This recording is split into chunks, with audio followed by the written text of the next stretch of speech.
Here we go.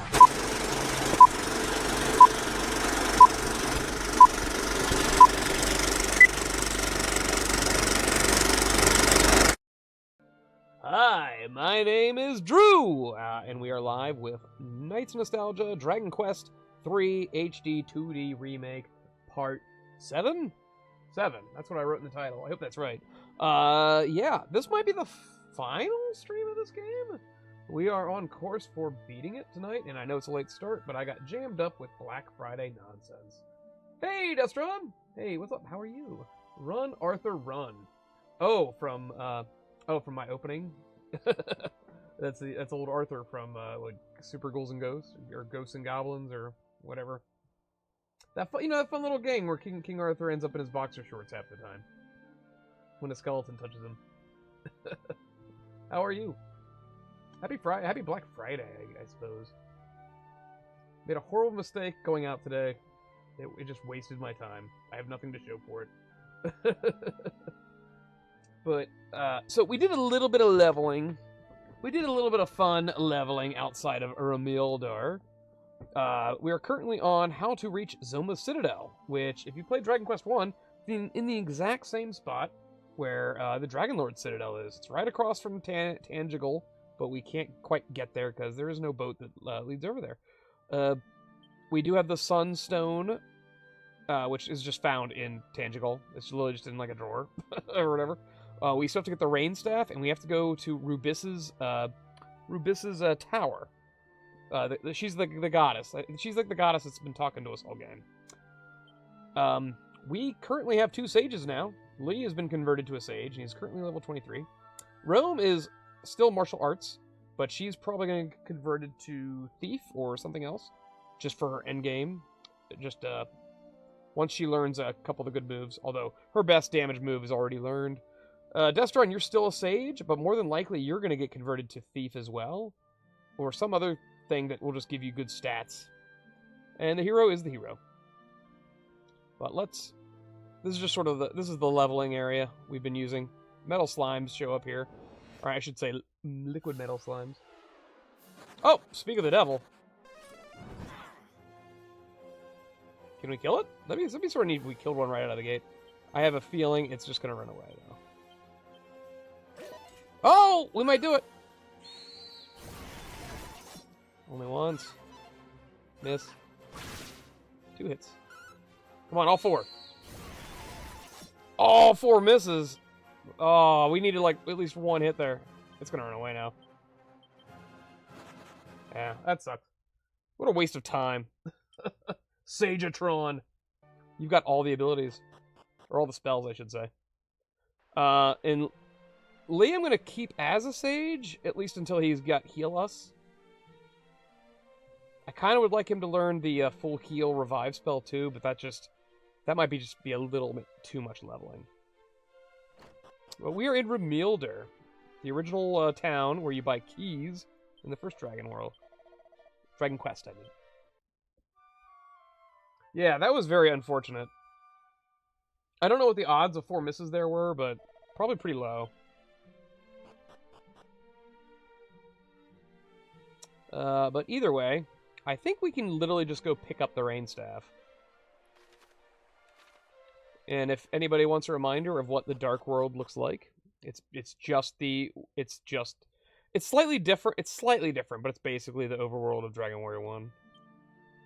Spell. Let's see. We'll zoom. There it is. So we're on the far right side. In the original game, this is the area. This is a pretty good area to level. There's no metal slimes in this area, but you get werewolves, you get druids.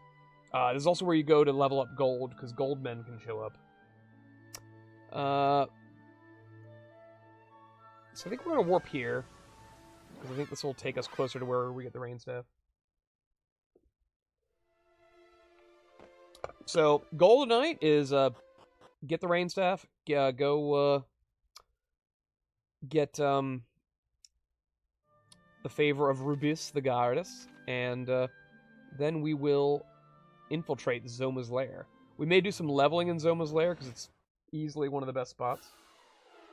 Hey, speaking of gold man, there's a gold man. We'll just turn everyone on to Show No Mercy at this point. Just win.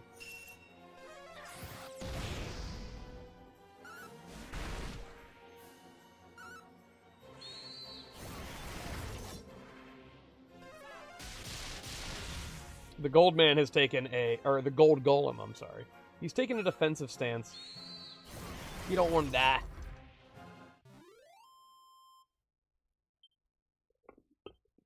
$1,200 experience. It's alright. Leveling is starting to take quite a ways per level now. Even with Metal Slime hunting, or Liquid Metal Slime hunting, it's still tediously slow. After you get to like level 30-ish, it's like, it slows down to a crawl. But good news is, switching characters does raise your stats quite a bit. After like level 25 or so. As you can see, we're just like raffle stomping things. Kazap. And our monster ability. The hero did learn Omni Heal. And Destron, you do have your Kazing, which is a full revive at full health. An amazing ability.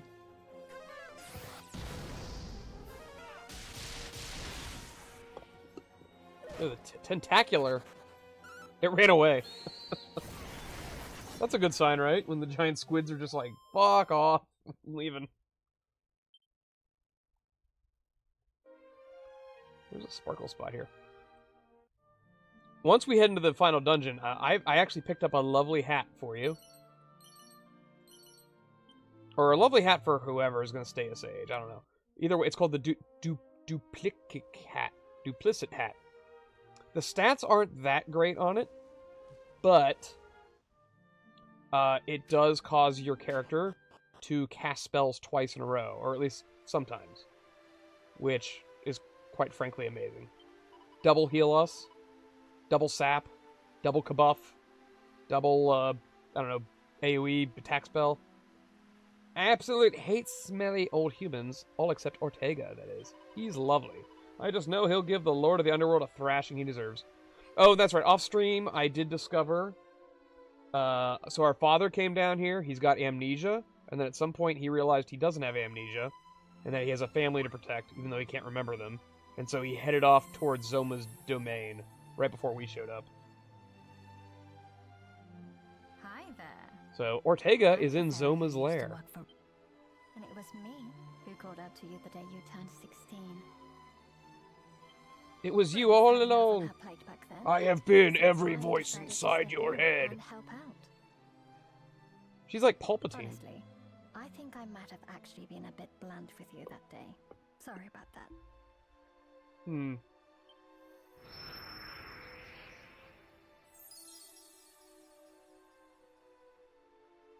No hard feelings? Anyway, you're here now, and that's Oh, servant of Rubis. Listen to Not me literally very Rubis. carefully. Good old Kazing. Come on, Dad. If you're Wouldn't that be just trying to funny? Wouldn't that be a reach funny the Lord of way, the like we ended up in Zoma's then castle you'll and need like help he already from won? Rubis. Like Zoma's dead. Like, oh, what do we do? Unfortunately, Zoma currently holds her prisoner, and that's where you come in.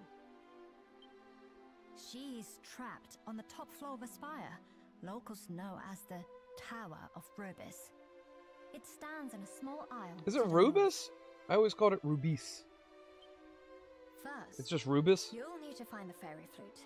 Once you have it, I already have the fairy you'll flute. be able I just to found it. awaken Rubis and free her from Zoma's clutches.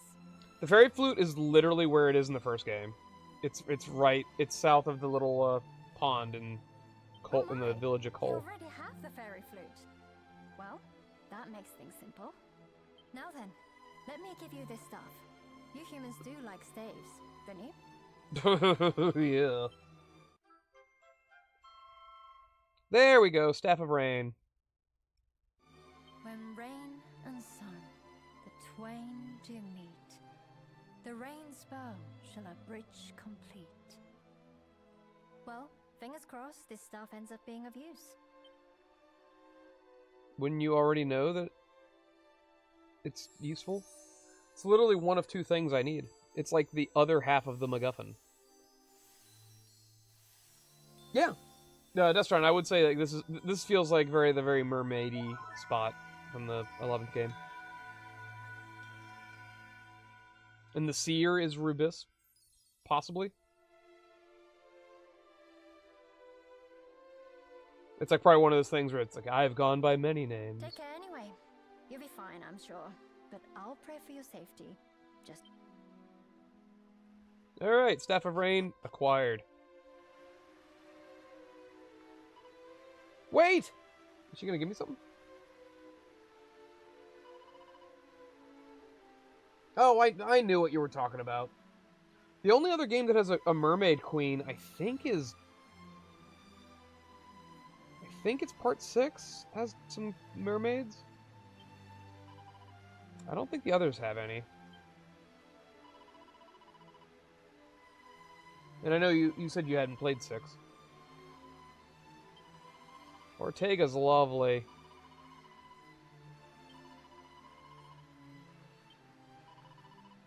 Do your best.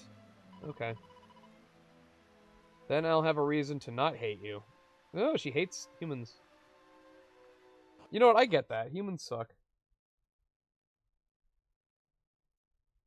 Humans are shitty. Okay, let's zoom on over. I traveled this little... It's not a very big world, but I traveled around and I got all of the zoom locations, just so it'd be easier to navigate. But we already got Tower of Beast, so we have to head up here. All you gotta do is pop in there for a second, and it's on your zoom list. Isn't that wonderful? They almost made Zoom 2, like, convenient. I remember back in the day, you could only zoom to certain, like, it wasn't even every town. Like, there was still traveling. Here, it feels like you travel to one spot and you're just going to be zooming back. I guess it's quality of life. It's good. It's good. It's a good thing and a bad thing. You know, there's electric floor everywhere. I don't like that. What are these called? Trouble somethings? Trouble. Oh, it's going too quick. Oh, I have like ultra fast battles on. I should probably turn that off. I can't read any of the text. It's too quick. Systems. Battle speed. Ultra fast. Just regular fast is fine.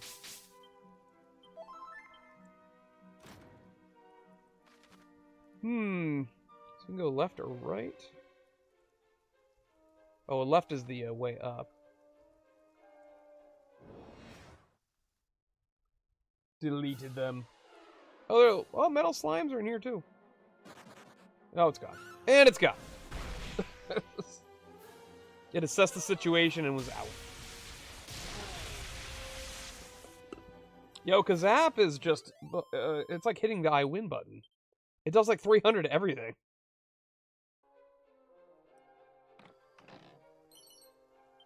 $2,000 gold. What's the point of that?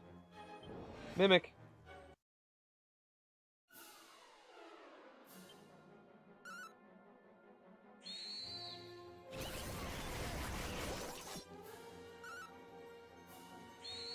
And it's gone.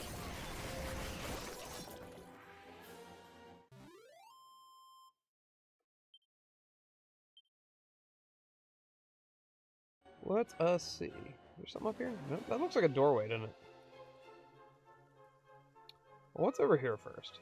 Surely there's something over here.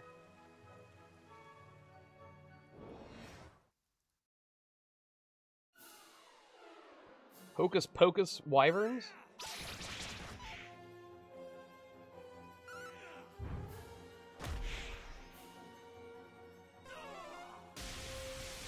It's like, we could have omitted those first 2 steps. It's like, why didn't you tell me you were going to Kazap? I didn't have to waste my other MP.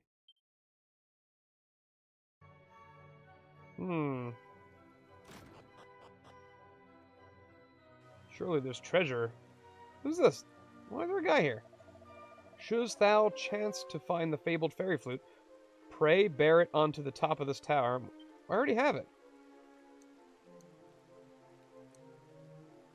Oh. Is that NPC literally just there to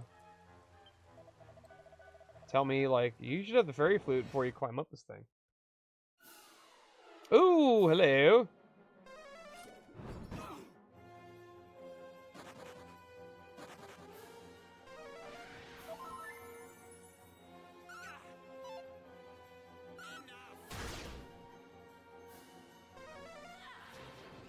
Destron, you casted Puff. You've been turned into a dragon.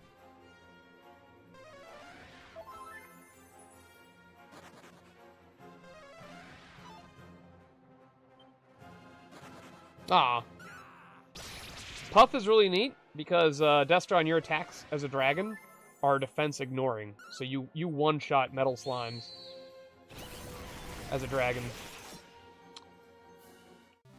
Yeah, in the original game, the spell was called Be Dragon. In this game, they've retitled it to Puff. Like Puff the Magic Dragon. I don't know, but that's what it is. But yeah, you can breathe fire and do strong physicals, but it essentially, because it's defense ignoring, it's a very good metal killing thing. The only problem is it takes your first round. You have to like it's 2 rounds basically. So anything that sticks around for more than 2 rounds, you're gonna wipe out. More metal slimes. Come on, just crit him. See, you cast Puff again. You're banking on he's not gonna run.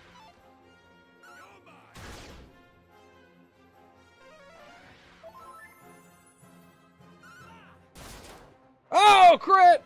It's dead anyway. Nice. Hallelujah.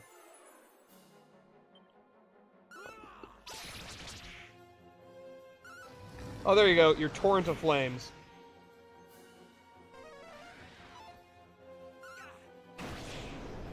Another crit. But only on the stupid wyvern. 9,000 experience. 37. No new skill. Lee is 24. Zing! Hey, that's a good. You know what? Zing is a ability I think every character should have. Being able to revive somebody is like, that's just good.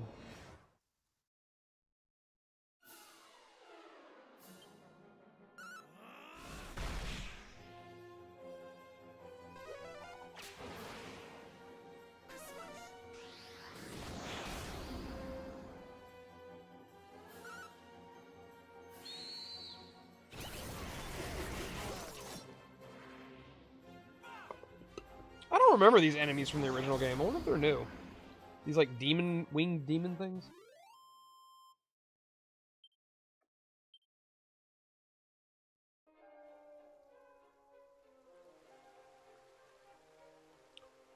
Alright. Something over here we should be doing.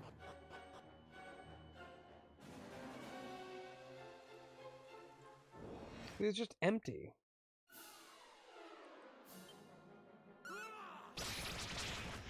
Whoa! It does feel like the RNG favors chimeras for some reason. It's like they're in every battle. Either way, they're not. I mean, they die quick. What is this? Like, there's no treasure. Like, what's the point of this little room? There's nothing here, damn it! Who are you? The rain just chills you to the bone on days like these. Oh, hidden monster.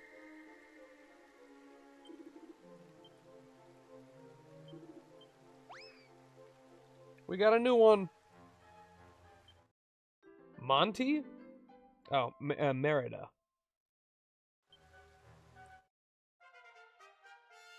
Mercutio is over the moon. Now they have another Mermaniac. Excellent.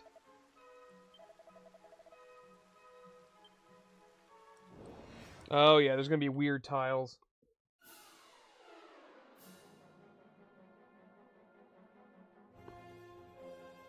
Ooh. Metal slime did not run. Crit! It's dead. Lovely. Got frizz. Bye-bye, lion.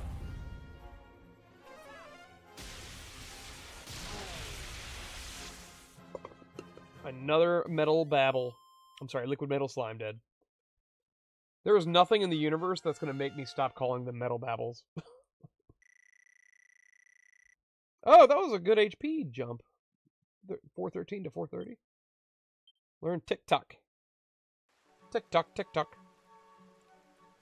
We learned how to upload short videos to an app. Oh yeah, the Metal Babbles were their NES name. Oh, fuck me. 3 more. 1 stayed. Crit! Oh, yeah!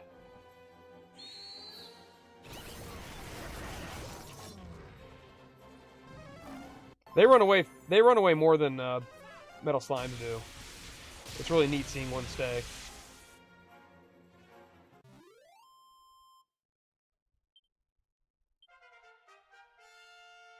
Lee just be gaining all the levels. HP did not go up at all that level. But learned Crack and Thwack. Although, Thwack is pretty useless. Thwack is insanely annoying when enemies use it, but it's not really something you ever want to bother using. Yeah, that XP is lovely, Destron. Did you eat your fill on Thanksgiving? Did you feast?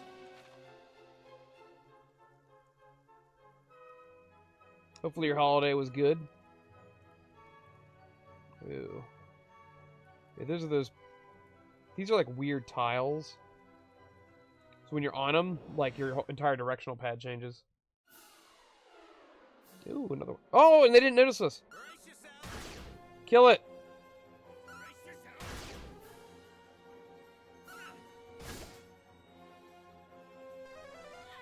Destron's like, I'm going dragon. I'm going full dragon. Don't run, don't run, don't run. Ah! Yeah, mine was fun. Hung out with some family for a few hours, chilled. I did like a little bit of a James Bond marathon. Since a lot of them are on Amazon Prime currently. And I was like, you know what, I haven't watched a lot of these since I was a kid. I'm gonna catch up on them a little bit. See what's up. Some really good ones and some really bad ones. Oh, wait.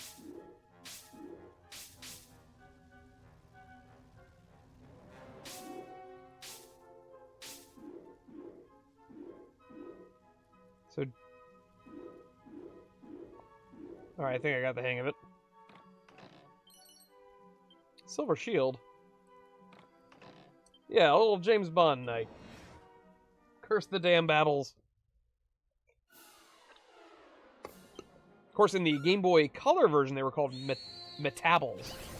They just sort of combined the name. Probably because there wasn't that many characters to use.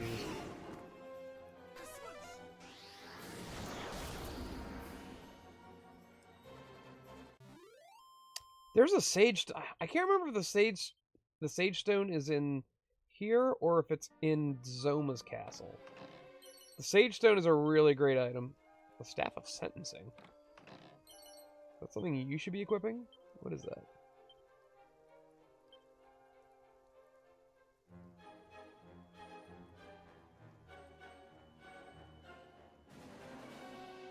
Oh, you can't even... Oh, wait, there it is. This Sacred Scepter can unleash a gust of wind on a group. The attack sucks. Oh, and I have 2 of them. Never mind. Whatever.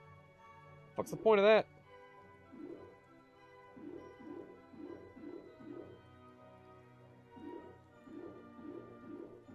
Got it. Carrying. I have like a whole bunch of them. Yeah, I watched a bunch of the Roger Moore stuff. Oh, and Timothy Dalton. I watched, I think, both Timothy Dalton ones. A Stormlord sword. What is that? I already have the Sword of Kings. Yeah, this is weaker than the Sword of King. Almighty Blade burns enemies to a crisp when used in battle. Oh, okay. Connery is your Bond? I didn't watch any of the Connery ones. And he has, I think he has the most, actually. Oh my god, this is awful. Sean Connery. He's got almost all the movies where Blofeld is the villain. The Dr. Evil the Dr. Evil man. He's got the cat. Although he shows up in one Roger Moore film. Because that was the I think it's For Your Eyes Only. Where at the very beginning Roger Moore just like drops him into a chimney. Roger Moore ones can be a little frustrating. I really like the one where Walken is the villain, Christopher Walken. I want to say, I think that's A View to a Kill. Where he's like an ex-KGB agent. Timothy Dalton has a really good one that I like called License to Kill. I think that one, like, has a really good story. Specifically, it's where, like, Bond basically goes AWOL from MI6 because his best friend, Felix Leiter, gets killed. And, like, nobody wants to do anything about it. So he basically goes AWOL and just, like, takes matters into his own hands. It's like a very personal vendetta for Bond. So that's pretty cool. He doesn't have, like, MI6 backing him in that movie. Oh, yeah, Goldfinger's Odd Job. That's a... Yeah, AWOL Bond. And the villain, I don't remember the actor's name. His character name is, Franz something. He's like a drug dealer for, like, he's like a high-level drug cartel dealer. And, Franz Sanchez, that's it.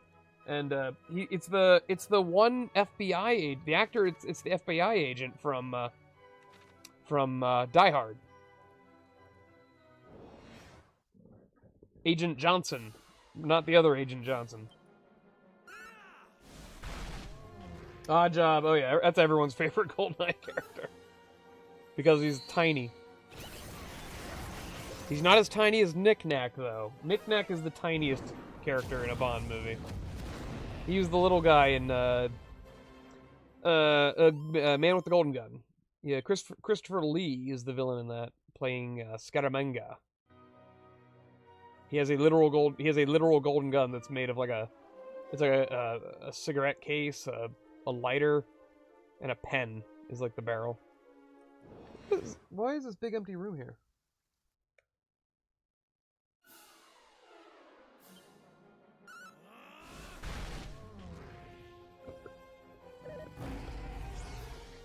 I actually had a discussion on a Facebook page earlier about the Man with the Golden Gun. I think Man with the Golden Gun is by far the movie that has the like biggest missed potential. Because that movie, I love Christopher Lee. I think he always delivers like a really great villain performance. So it's like, oh man, we got Christopher Lee as our villain for a Bond movie. It's like, oh shit, we're already on the right track. But man, it feels like such a meandering movie. Like, not much happens until the very, very, very end. Like the last 10 minutes are really, really good. When Bond and Scaramanga have like a duel, a pistols at dawn sort of thing to see who's the best. But it's man, I was just thinking like, oh, how? Because he's like this rich hitman. He's like the best hitman in the world, and the only person he's ever like been like he's sort of desperate to have a duel with Bond, to have like a battle of who is the greatest of all time. And it's like, okay, right there, that's a great premise. And it's established that he has this like he has this like crazy island with all this fun shit on it, and it's sort of like this big island. And he has a duel with some guy in the beginning of the movie. And, you know, he wins easily. And then at the end, Bond has a duel with him in the same sort of vein. And I always thought it would have been an interesting take if there was a Bond movie, like where they did like Most Dangerous Game, where Bond had to like sort of like think on his, you know, like get by on his wits maybe or whatever, like survive on an island for 2 days, and he has to like, you know, go full survivalist. Or maybe both him and Scaramanga both they're given the exact same tools on the island, and they have to. The whole point is they have to find the other one and kill them. You know, like a hunt. They each get the same opportunities to hunt the other one down. You know, there's some fun stuff there, but instead, the movie doesn't do any of that. Instead, it just wastes your time doing random other plot shit that doesn't really matter until finally you get to the duel at the end, and it's like 5 minutes long, and it's like, that should have been the whole movie. The whole movie should have been on the island.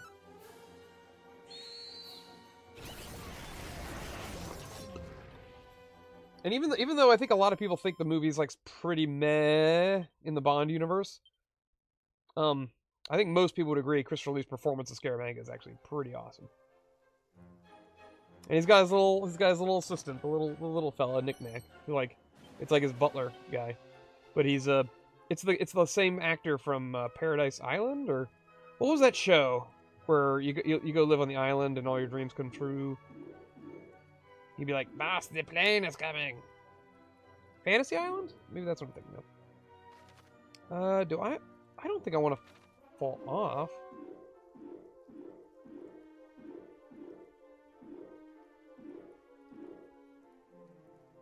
I want to keep going up. I do like Live and Let Die. Live and Let Die is fun.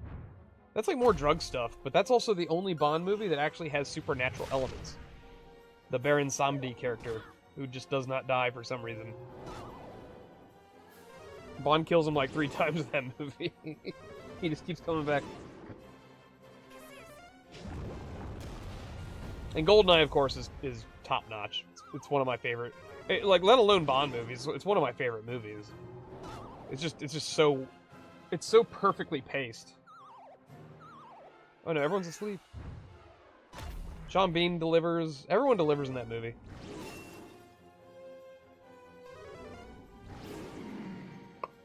Oh no, Destron got whacked. Alright, that should end it.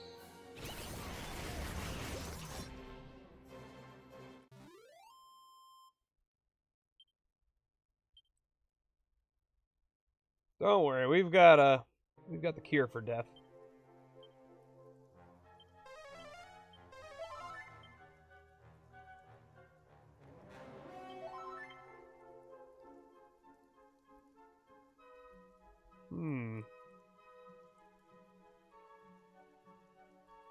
I remember Baron Samedi was in the GoldenEye game as in like a bonus level.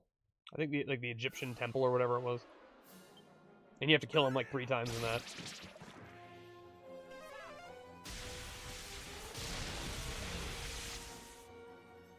Timothy Dalton is good though. He delivers like a sort of a gritty Bond. Like his Bond is fairly like gritty, but at the same time he's like simultaneously lovable.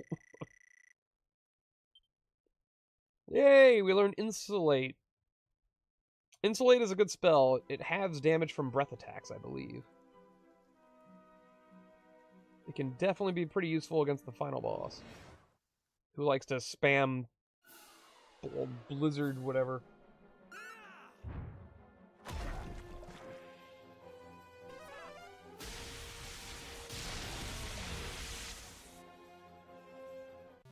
And the last movie I watched was Die Another Day, which is sort of silly.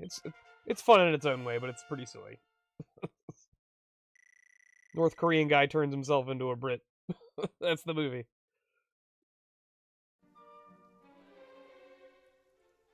And Heavy, for some reason, has diamonds in his face that he doesn't want to take out.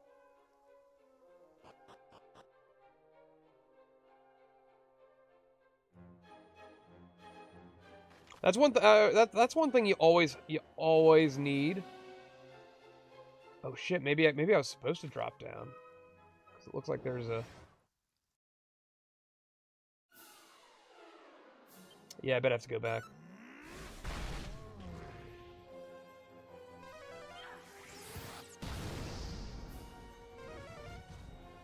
War Tortoise.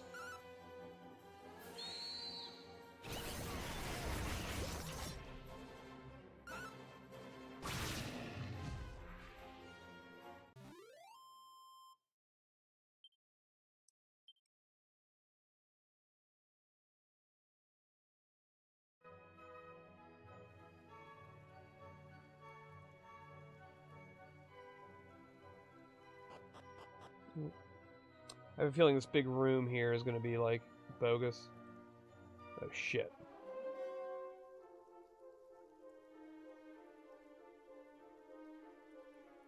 Oh, there's a...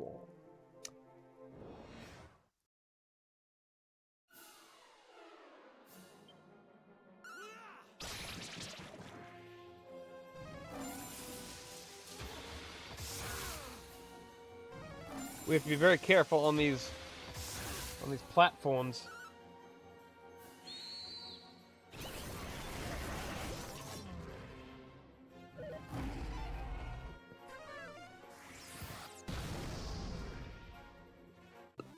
So we are making mincemeat of enemies.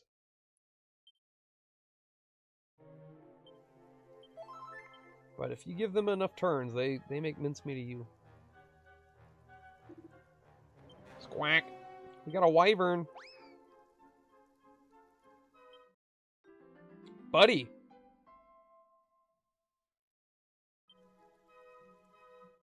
Buddy the I keep calling them wyverns because that's what they are in Dragon Warrior 1. But they're chimeras now. Even though they don't look anything like a chimera for some reason. That bothers me. Looks nothing like a chimera.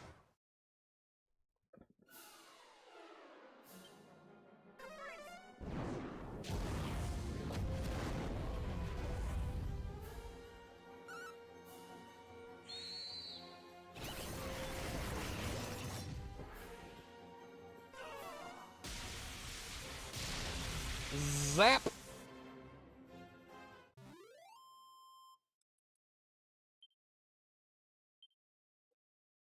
It does not. It looks like a... I don't even know. It looks like a bald... I don't know.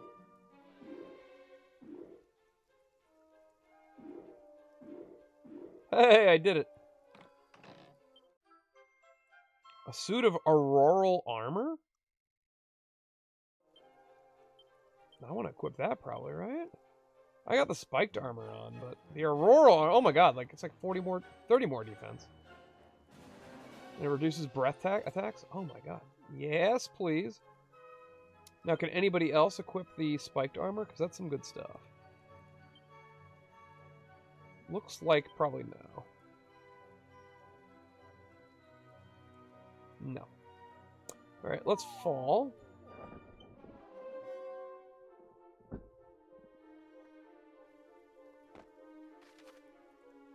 Okay, so we're going to go up around again, and then we're going to fall. And that'll take us to the special stairway that takes us up again. Through the other way.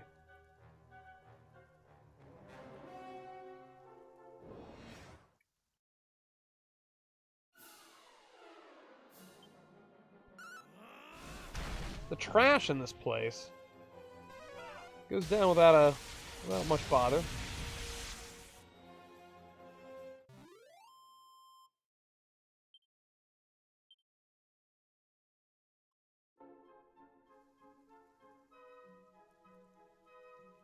They definitely made the dungeons a bit longer and a bit more tedious because the encounter rate seems to be high. I don't. It might be just as high as it was originally, but because there's more ground to cover, I think you feel it more.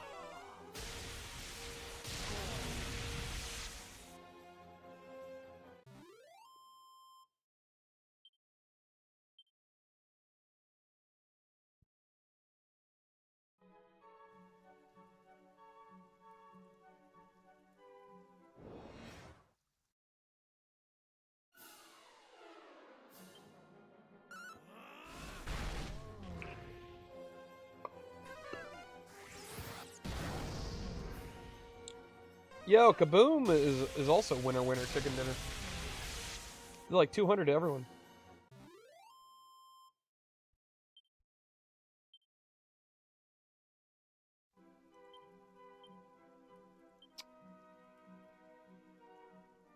Well, I mean, 3 of you are pretty close to leveling up again. Me, I still need like 70k experience to... So I probably want... Okay, I need to go up here. Fall down here.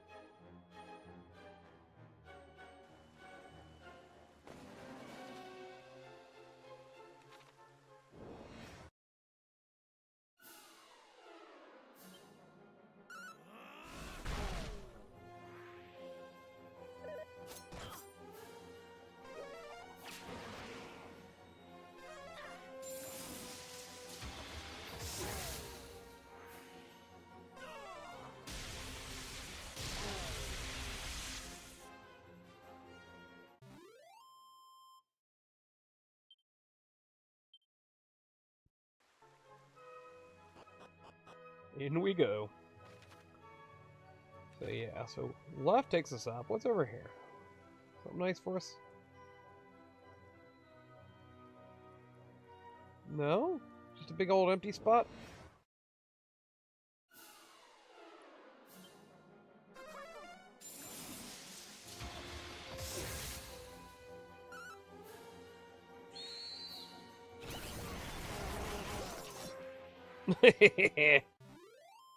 Tasmanian Devil strikes again. Destron, level 40! You've learned the last spell, Hocus Pocus. I'm pretty sure you don't have anything else coming your way. So you're basically capped out. Yeah, you got all the abilities. All right. Hocus Pocus, in the original game, that was called Chance. And it just does a random thing. Usually a positive thing, but there's a couple negative things in there too.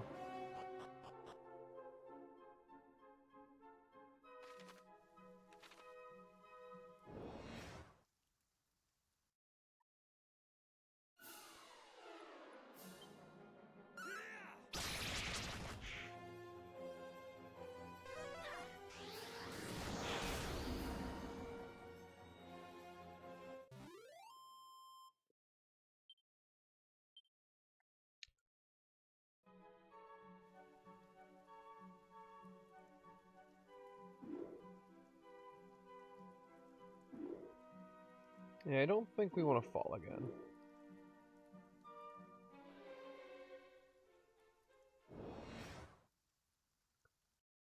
More levels. I was gonna say, I think we're ready to convert you to something with a. Not that you're not that you don't have survivability now. Although we could just keep you. You'll be high level, and we'll give you the duplicate hat or whatever it's called for Zoma. That would work out too, I think, because we're.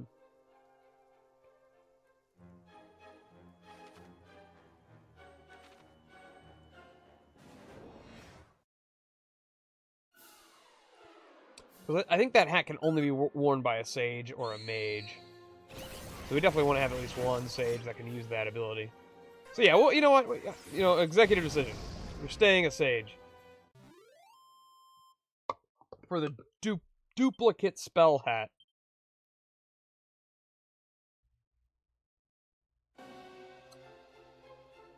Up we go. We're looking for rubies.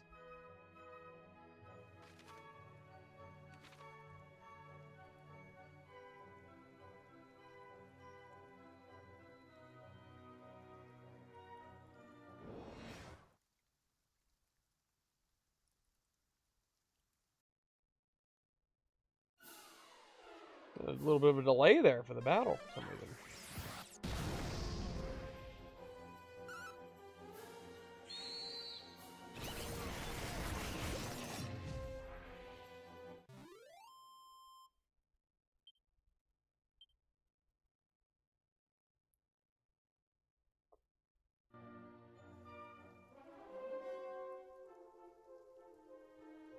Nothing here.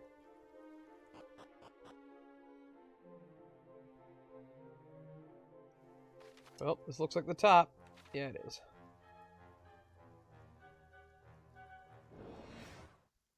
There's enemies up here, too. Ooh, metal slime! Get it!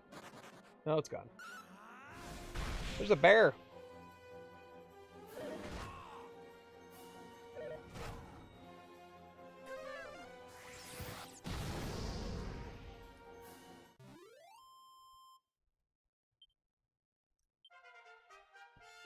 Another level for Lee.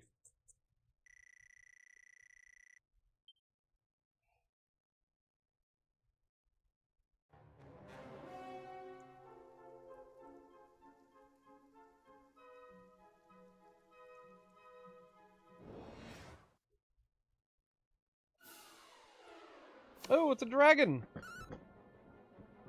Of some kind.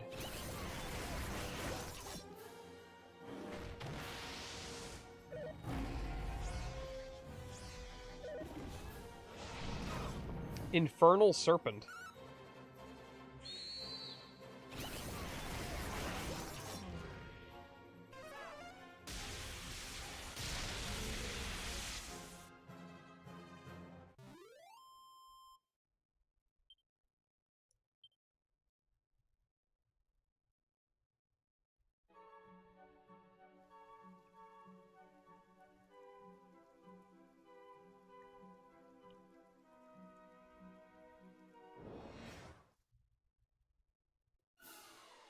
Oh, hello.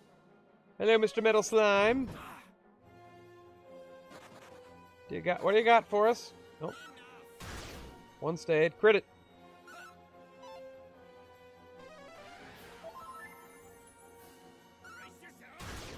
No crit.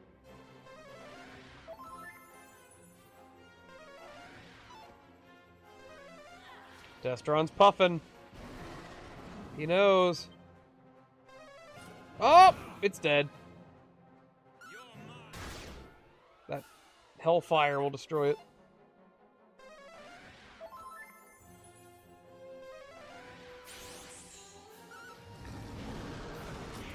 Bam!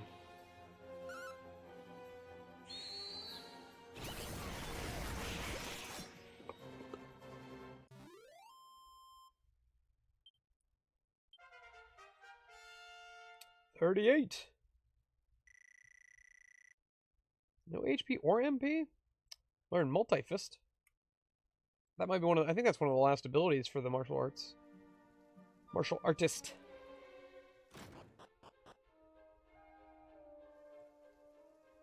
Those worm vultures are weird. I hate them. They're insanely obnoxious in the original. They're one of the few enemies that'll whoop your ass all game long. I was not sure you would make it here. What? Most impressive. Oh shit, there's gonna be a boss fight. I didn't even think of that. What is going on?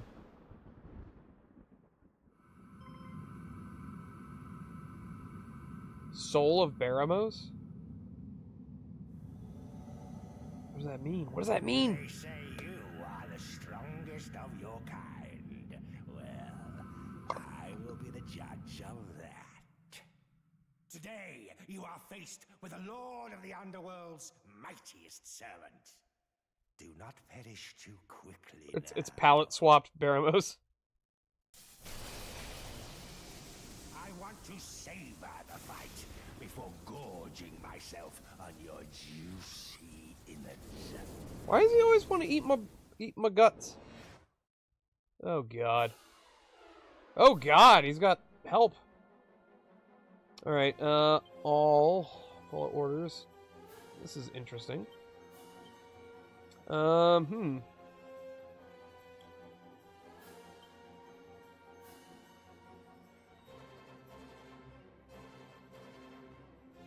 guess we'll go Zap, because that just does mad damage.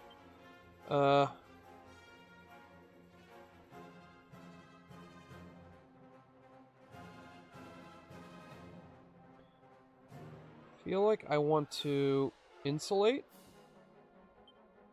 And we'll just do Monster Pylon. Oh, no.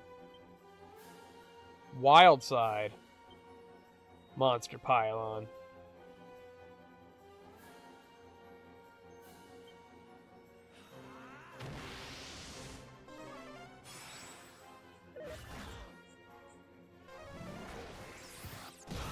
Oof, that sucked.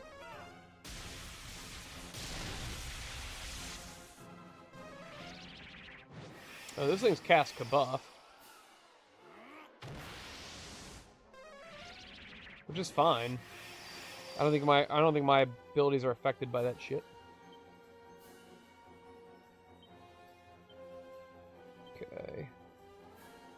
We're gonna have you cast multi-heal. And then we're just gonna Monster Pylon times 4.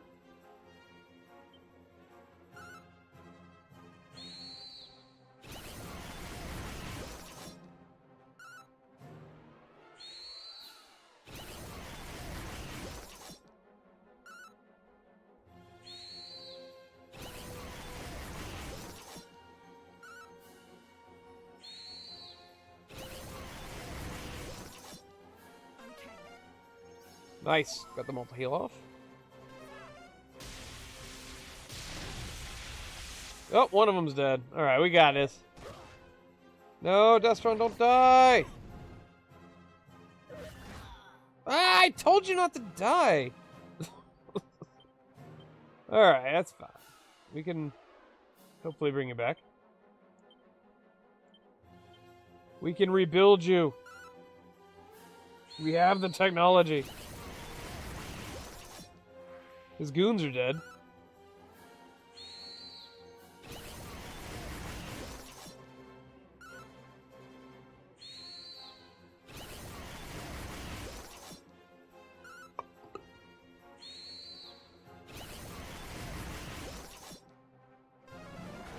Kaboom is very unfortunate.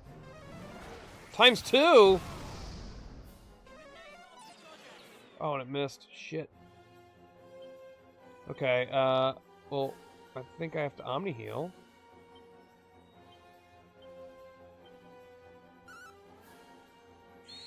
Damn, he can do a lot of damage in one round. 2 kabooms back to back.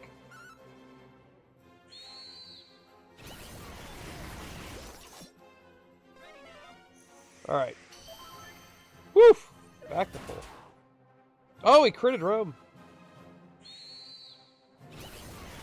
So he doesn't act twice all the time. He's in the red.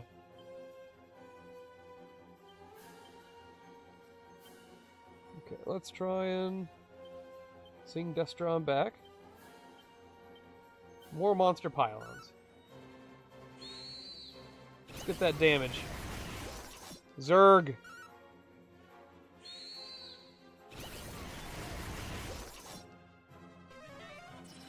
Hey, you're back! Miss.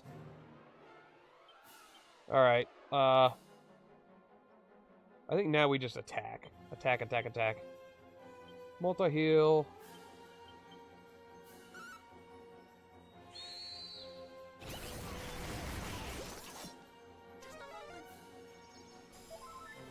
Nice. Become more than meets the eye. Oh, and we did. I just transformed all over Baramos' soul. That's a new fight. That was not in the original. Although, you do fight something similar right before the final boss, so I wonder if they moved that around? Maybe? 10,000 experience, that's better than a metal slime. Or metal babble. Lee, level 29. Learn Kasiz, which, meh. Ah! No, surely not. A mere human could never possess such formidable might. Well, Baramos, if you're the soul, I've already beaten you as a whole. Not that axe-wielding brute, but you who slayed Baramos. All is clear as crystal. Wait, is Soul of Baramos not Baramos? What? What? I must tell Lord Zoma of this, that there is one blessed by the light. Oh, so he's escaping. So we're gonna fight him again. Now do not misunderstand. The victor you are not. The next time we meet, I shall snuff your life's flame. Dark. Like a candle in the wind. He should have said that. But with like a John Elton flair. Elton John. Why did I say that? John Elton? Play the fairy flute? Of course.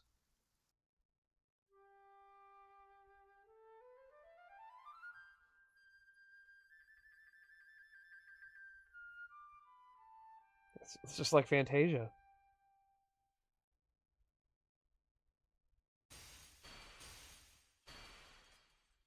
Wait, so now that I awoken God, I win, right? Surely God can beat whatever this Zoma is.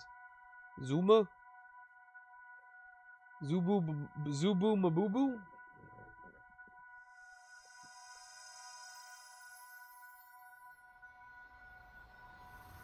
It's beautiful! I can't see, I'm blind. She looks just like the other one.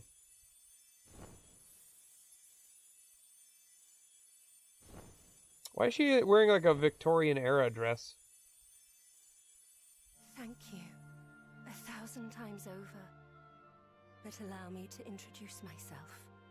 I am Rubis, mother to the land of Alefgard.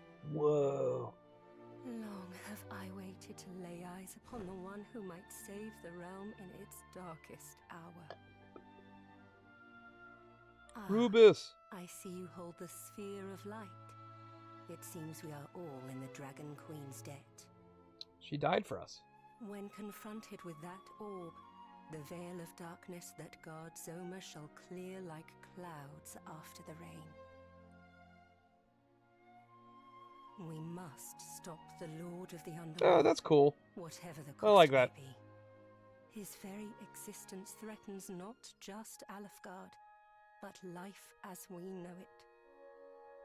Alas, my powers are not returned as of yet. Thus, it falls to you to put an end to his ambitions. What about my Pops? Isn't Pops doing that right now? However, if you are to ever reach Zoma, you will first require the succor of the Rainbow Drop. It is given shape only when rain and sun meet. Yep, I got those things. Now there is something I must give you.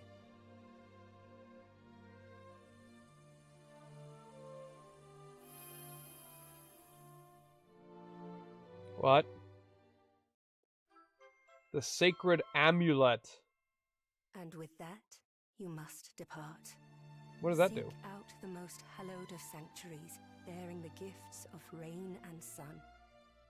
Oh, that's right. I gotta Speak take the that descendant to of a those who guy, once placed and their he'll be like, faith in "Oh, you. you've got that thing. But before you take your leave, I'll make you the rainbow allow drop." me to imbue the sphere of light with what little strength I still possess. Those eyes, though, yeah. Zoma's got those creepy eyes. He's like Dracula looking over the, like in a Bram Stoker's Dracula. The fate of the realm rests on your young shoulders.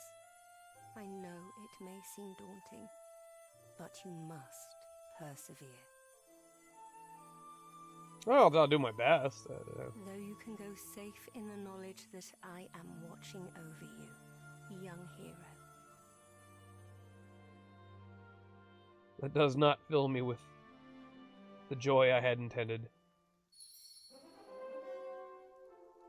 Alright, so basically we make Rainbow Drop and then we head to Zoma. First, though, I want to check over here. They might have hidden a monster over here. I don't know. You never know. You never know with this game. They put a monster over here and I miss it. I'll be upset. Mainly because it would have helped my attack power. Tactics. We'll go back to show no mercy. I've got like 0 MP. I wasted all of it on that stupid Baramos thing.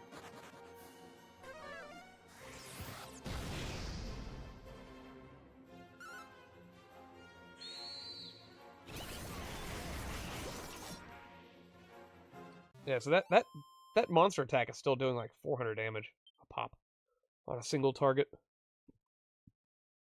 That move carries you throughout the game. Like it's like never not the best attack.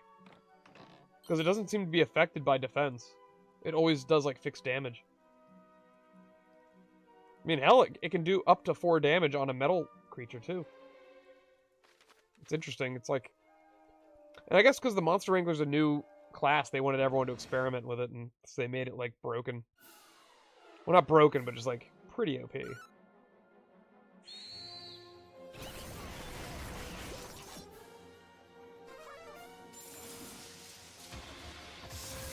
But the way they did it was like you can give everyone those abilities really quickly. You can just convert them to a Monster Wrangler and then convert them right back once they have those moves. And it's like, well, they've got those moves now. They're never not going to be using them because they're easily the best. Okay, so spell Zoom, or I guess Evac. Let's get out of this horrible tower.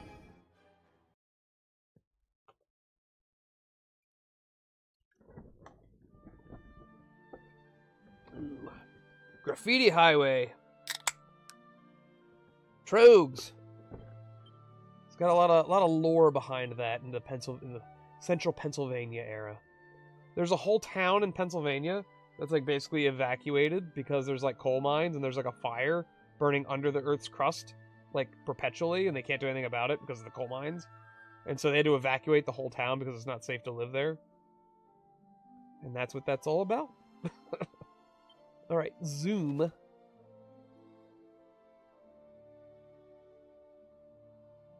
We want to go to the one shrine. There it is. Yeah, I remember when we were kids, we took a field trip out to that area. And they told us about that, and it's weird. There's like still like 10 people living in this town. Like they just refuse to move. But like they're not supposed to live there. It's like potentially very dangerous. And if you feel the ground, you can feel like it's sort of warm. Because there's just this fire, this coal fire that's burning under there, and it's like impossible to do anything about. As our divine mistress did command, thou hast sought out both rain and sun. Now, let the twain meet at last. So what's fun is Dragon Warrior 1 and 2 are, I think, now officially confirmed to be getting this treatment. So we'll be seeing both of those games in the same like sort of vein. The Rainbow Bridge must be created.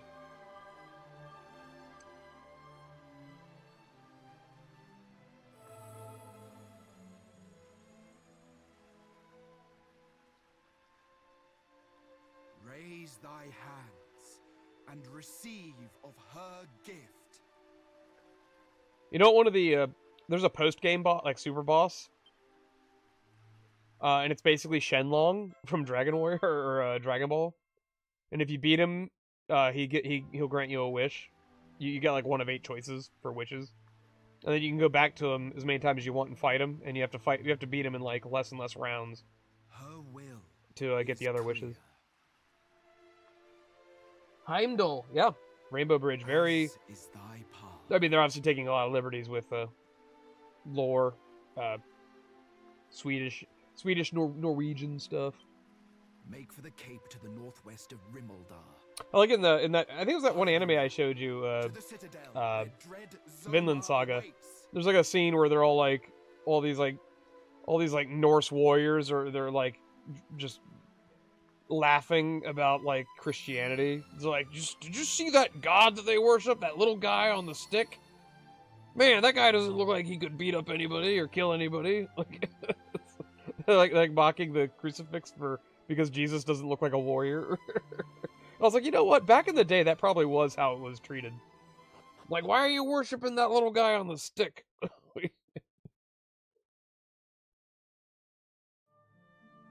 But that's obviously a culture that basically just was all about like strength and just violence. All right, let's head to Remilder, as that is the closest spot. We can get a full heal here. We can head into Zoma's domain after forming the bridge.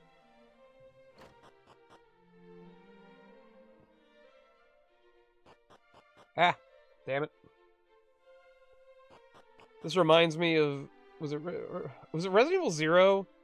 I guess all the Resident Evils did this, the old Resident Evils, where it's like you're running and then the camera angle changes, and now like the way you're running, all of a sudden you're running in a different direction, and so you might end up going back and forth between the screens.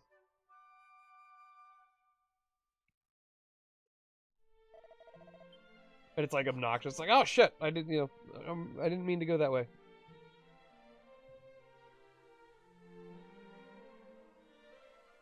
And the classic music from the first Dragon Warrior. It's lovely.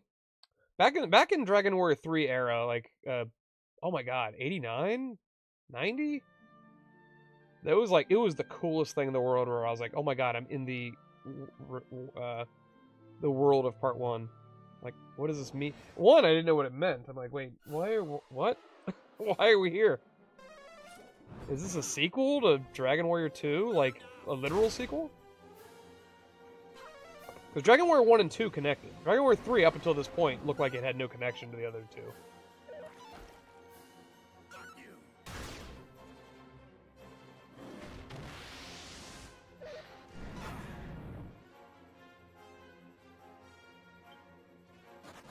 Ah! I was hoping that Metal Slime would feel the wrath of Destron's flame breath.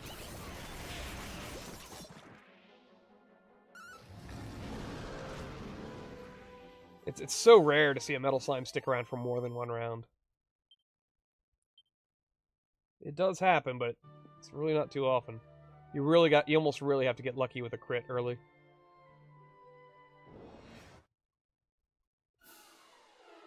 There's another one. Oh, and he stayed.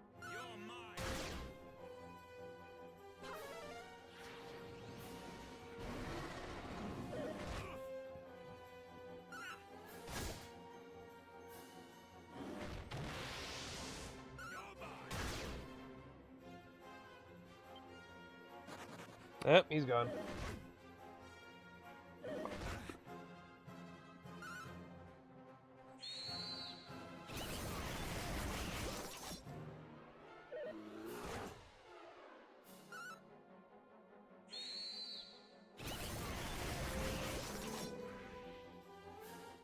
Yeah, those bears are okay, but I really wanted that slime.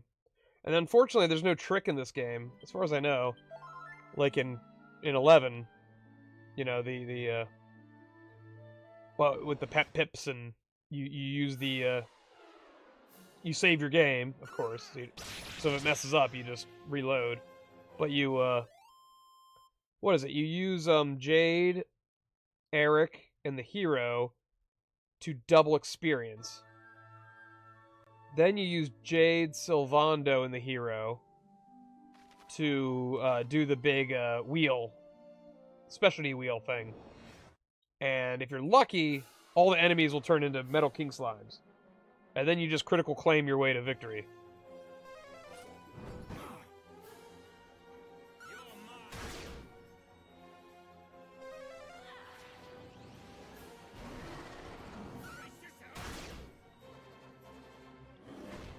Crit him! Nope. Alright, stay. Please stay. Yeah! We did it! We win.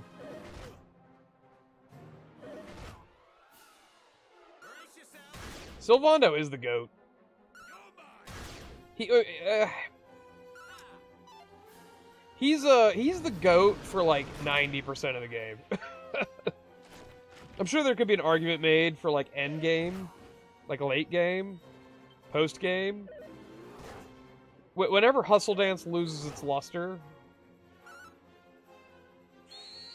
but Hustle Dance is like your main heal for a huge chunk of the game. It's so important, especially on draconian harder monsters or whatever it is. Like if Hustle Dance didn't exist, I don't know what you do other than just like overlevel the hell out of the content.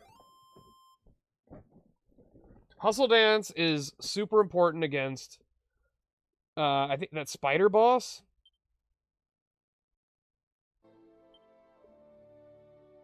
The spider boss and, the Dorian Gray.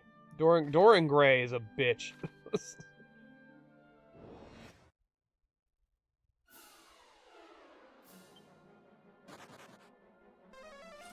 Hey, stuck around. Crit.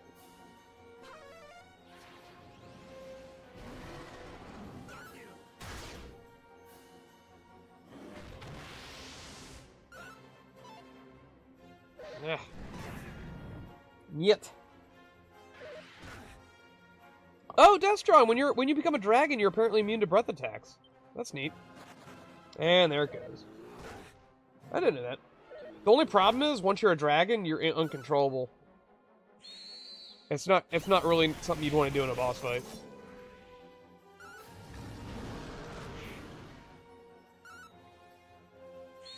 Like you basically do your own thing.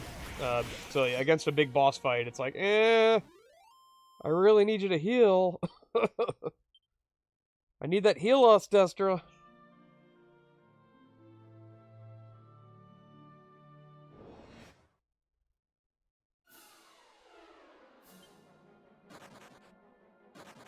Ah.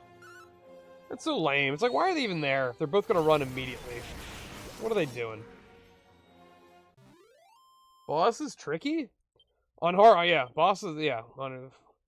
They can be.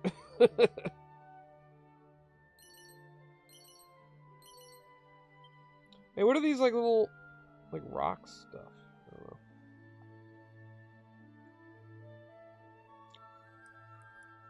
So wait, where's Kalasmos in all this? This all takes place before Kalasmos shows up, right? At some point, Kalasmos happens after the events of 3.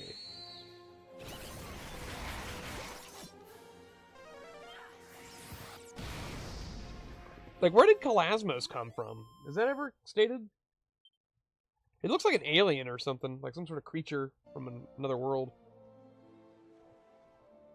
Oh, here it is!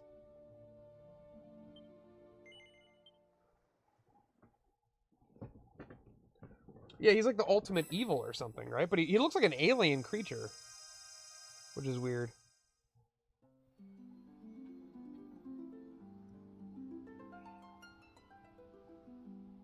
Yeah, Kalasmos looks like Cell meets Boo meets Frieza. He's like all the bads rolled into one.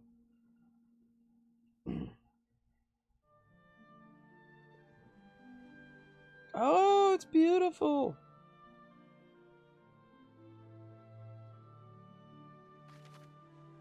There we are. We're heading to the castle. Zoma's domain. Oh, God. New enemies. There's a green dragon. There's like an Arachi and some sort of troll. Shit. Are these things gonna kill me?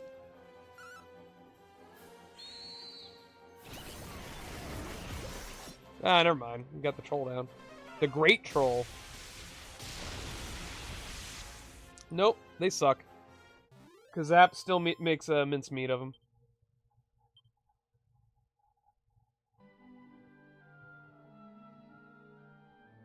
I think man, Dragon Quest XI.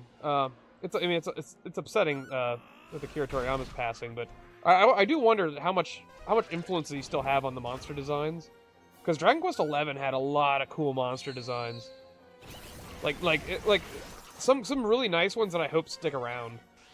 Because Dora and Gray's design I always liked, like the woman with the dress cage. She's really cool.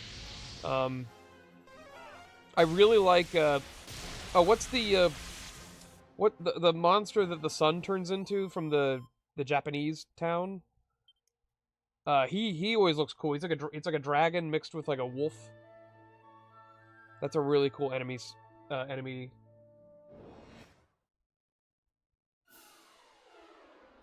Ew.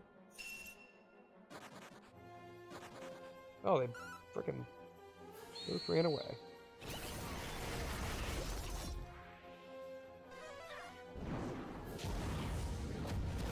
I've always liked slime. 11 didn't start with Slime Knights. I think 5 is the first game to have Slime Knights, but I always liked them too. Those little knight guys riding a slime.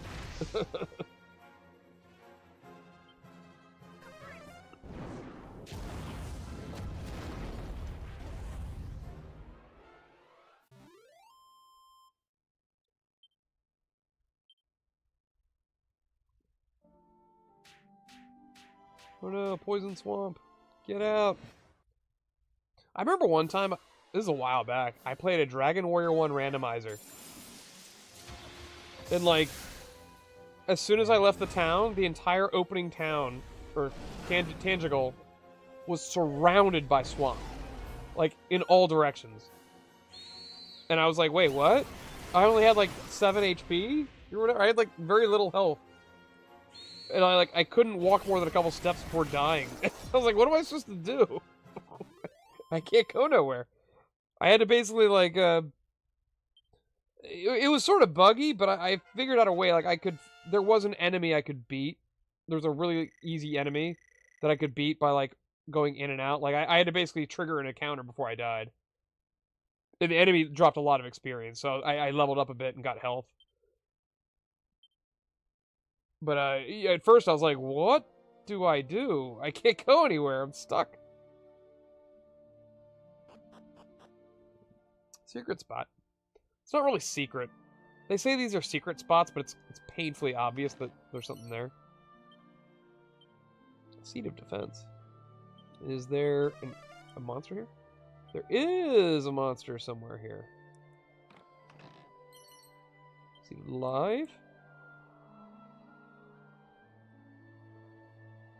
Oh, there it is. It's a dragon. Seed of strength? They're just feeding me the seeds.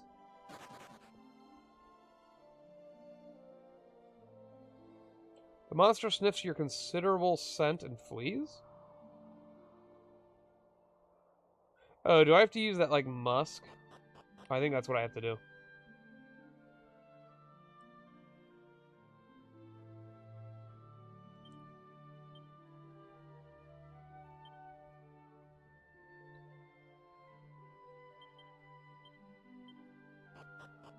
Using the musk.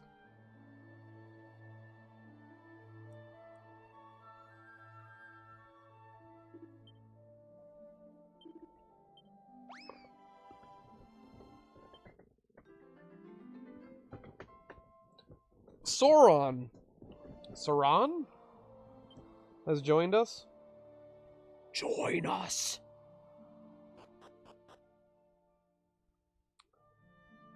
We're almost at Zoma's Citadel. ICC. Looking for 10-man group for Zoma. Link achievement to be invited. Don't stand in fire. If you're caught standing in fire, you'll be booted.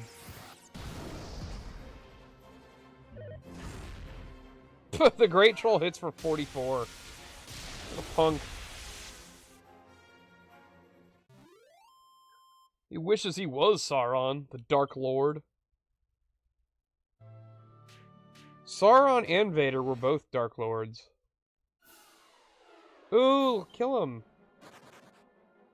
Never mind.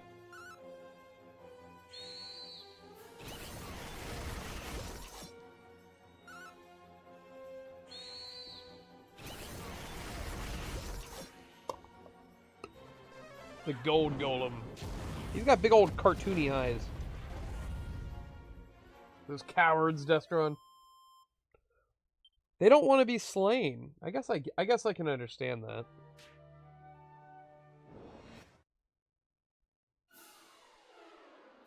What is this thing called?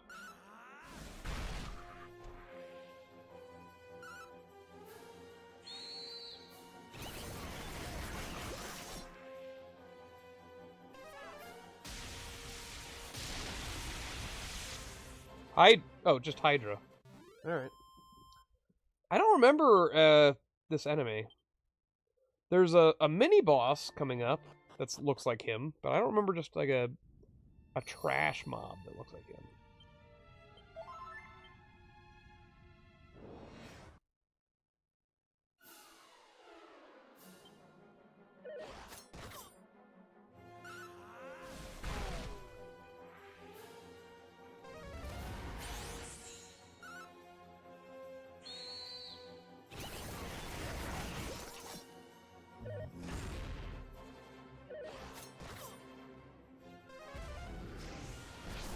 Ooh, they cast Blasto.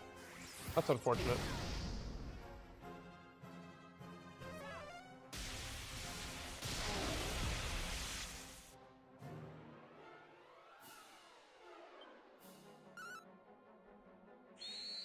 I just realized our characters' AI don't seem to realize when bounce is up, and they just hurt themselves with their own spells. That's sort of weird.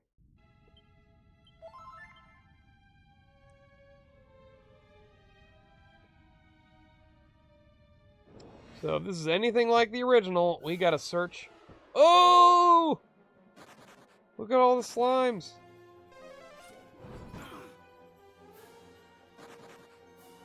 Only one stuck around.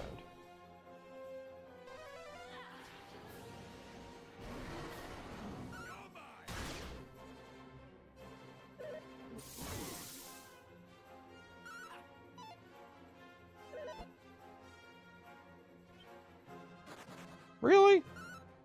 Couldn't stick around for one more round before the pain came?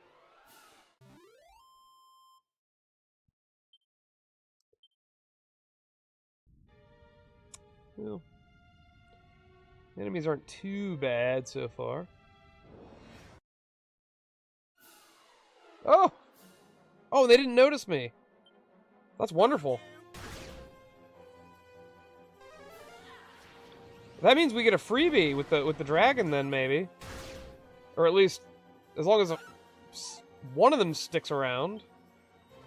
They'll eat the breath. Yep, there we go. Nice. 2 are eating the breath. 3 are eating the breath. And you know what? I'll take it. I'll take it.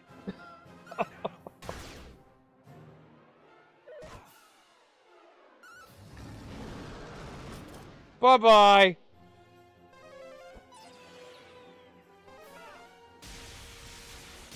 Oh, shit! He almost tried to bring back the metal slime to life. That would have been great. I'll kill him again. 26,000 experience. Love it. And we all get like a full heal.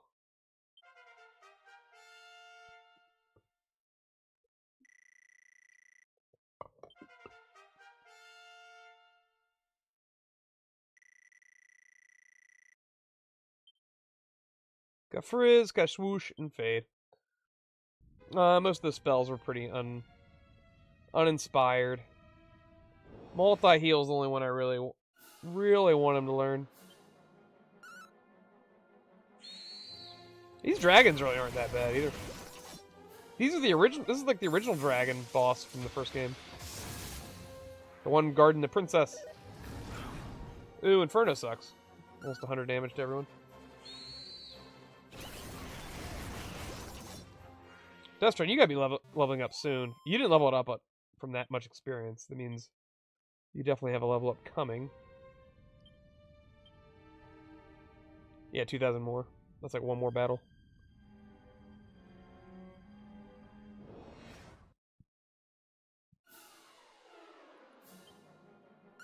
Yeah, you were ahead of the game. See, he cast Bounce. And then Destron, you immediately cast Boom. Or Kaboom. And now I'm casting Kazaf. Like, what's wrong with me? Why would you do that? And then Lee's like, you know what, let's just punch this thing. Smart. That was very smart what we just did, punching the lion in the face. Hey, Draquin. If Trucken were to run you down, which world would you want to be Ezekiel'd into? What is that? Wait. I don't know what that means. Destron, what does that mean? Ezekiel'd? Is that from an anime? The only anime that I know, like, 100% like the back of my hand is Full Metal Alchemist Brotherhood. And that's only because it's fucking amazing. Isekai? Isekai? Reborn in a New World? What is this? Should I check this out?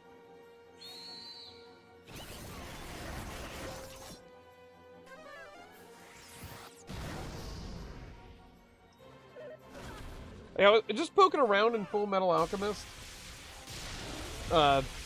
It's so weird. Like in the middle of it, there's like an episode it's just like it's sort of like a catch you up episode, where it's just like from Hohenheim's POV, and it's just there to like sort of like remind you of all the events that have transpired. It's like a clip show almost, but even that manages to like capture a lot of the energy of the original scenes in a really good way, and sort of recontextualize Hohenheim's predicament. Overlord is my favorite Izeki. Izeki? Maybe Dragon Quest or some fantasy RPG Pokemon? So is the question basically get sent to a fantasy world of your choosing?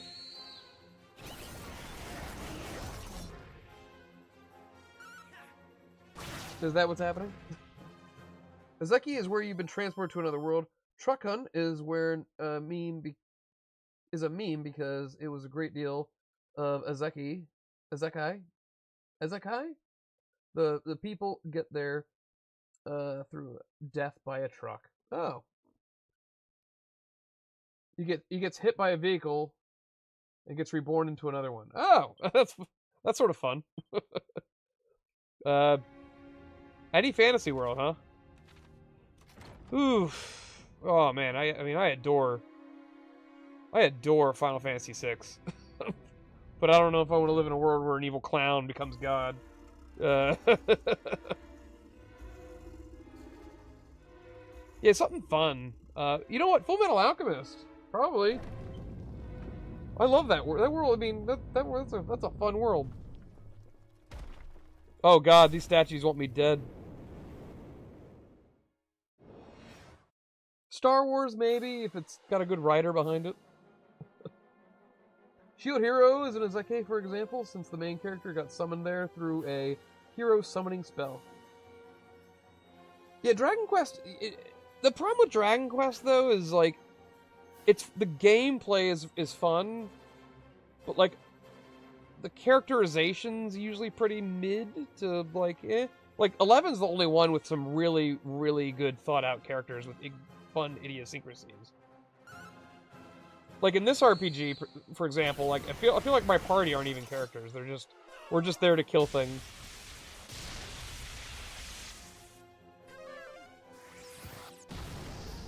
Oh, what a delicious dungeon? That's sort of fun. I would go to the Death Note universe if I had the Death Note. If I'm not the one with the Death Note, then I don't want to go there.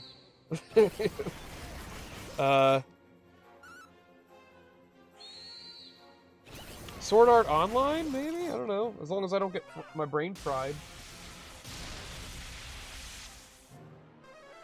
Was that the one with Rudius and Grey Rat? Jobless Reincarnation was interesting. 11 is Calasmos and... oh, that's right. You can always fix everything with time travel. I forgot about that. You know what? The original Star Wars trilogy, that universe, can I do that? But can we not count Disney and even the prequels? Can we just, like, look at the original trilogy as its own thing? I might choose that. Or Full Metal Alchemist if I have alchemy. If I've got a working knowledge of alchemy, I'm good. Yeah, I just destroyed those bitches. Like, they didn't stand a chance.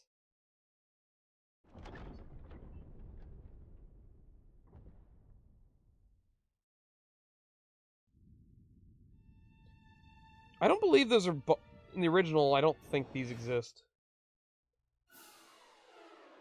Oh, never-ending story is a good idea, too.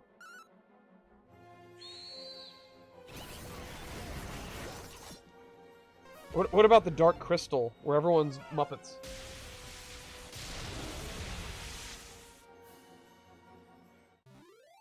You're gonna get yourself a Fox Girl waifu? Well, there's plenty of animes for that, I would assume. So we're in, like, Zoma's throne. It's all fudged up. This is the trick. Wait, we've got an ability. Is it safe passage? Yeah.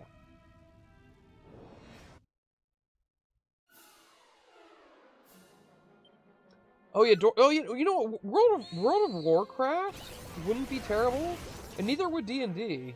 I don't know if, not the Jeremy Irons D&D, the either the board game version or the last movie with Chris Pine. That was a fun world. I'd be in for that. All right, we're gonna search behind. Yeah, the throne. Yeah, secret passage. Secret passage, bitches. Zoma's down here. Yeah. Oh my god. You know what? I'm not like even a WoW head, and I've quit WoW many times. I've come back many times, but WoW still doesn't have the same energy as it used to have for me. But my first time playing WoW was Wrath of the Lich King, and man oh man, as far as gaming is concerned, some of my most like fun times in gaming was because of that. Absolutely adored the lore of that expansion. On top of which, I loved running all the dungeons. I loved all the raids. I just thought it was such a fun. I loved the progression, getting shit done, and like it all felt very rewarding. D&D spell components are all puns. Did you know that? I did not know that. I know that a lot of video games and stuff take a lot of their lore from D&D. Like, the original Final Fantasy is nothing but D&D shit. And yeah, so wait, with this thing that we're getting zipped to another world, is it implied that we get to use the magic system that's in place of that world? Or are we literally just our normal selves in a world and we can't use it? Oh, I remember this. I wonder if they changed it. Because if I'm remembering correctly, if you just hold up, you get to the spot.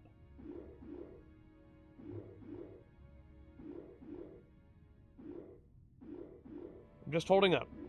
Just holding up. It might be. It still works. I love it. I remember specifically, it's like, cause it's like all those tiles rearrange your analog, but if you just hold up, you win.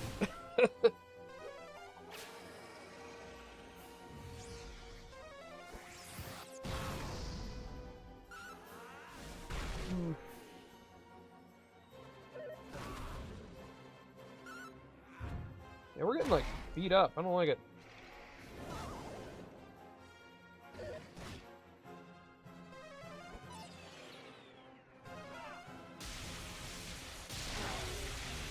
There we go.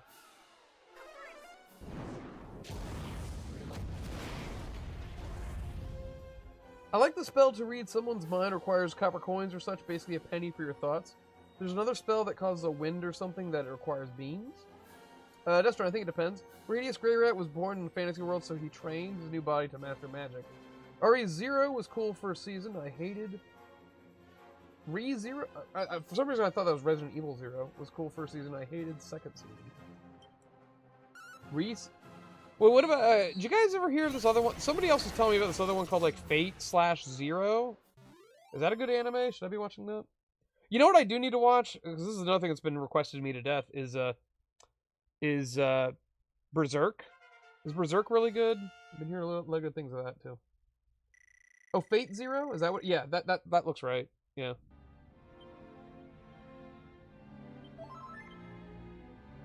We're going deeper into the bowels of Zoma.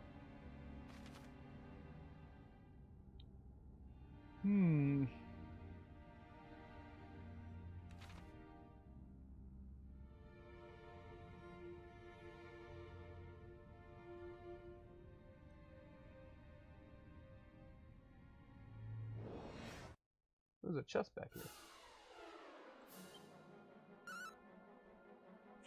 So these things aren't bad outside of the fact that they can't cast bounce.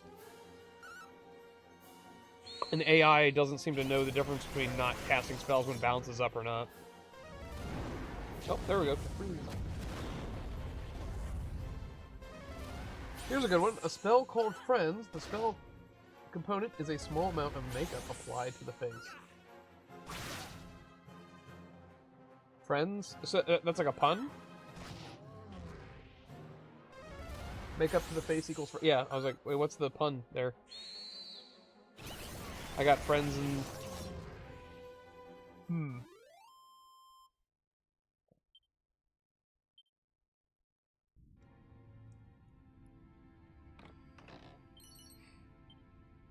Hey, I think I already got Dragon Dojo Yeah, I already bought those. What a waste. Can you feel that cold chill going up your spine? That means we're closing in on Zoma.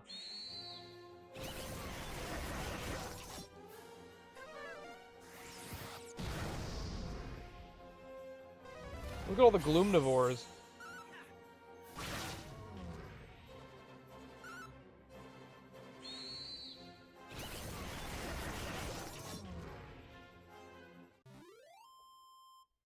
Oh. oh, so it's just sort of like a gag. Don't be fugly and you'll get more friends. Is that funny?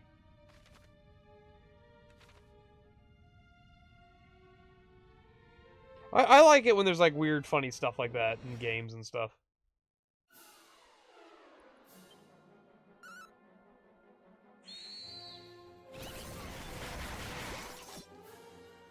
Like, so well, I hate referencing WoW again so quickly, but in Wrath of the Lich King, in the main capital that you do all your shit in, Dalaran, they have a whole sewer system down there. There's shit down there you can do. But if you go into the Dalaran sewers and you zoom in on this like one little area, you'll see a rat moving back and forth around 4 turtles. And the rat, if you target it, is a level like 99 rat, and the turtles are all level 1. And I was like, oh, that's Splinter. it's an obvious Turtles reference, but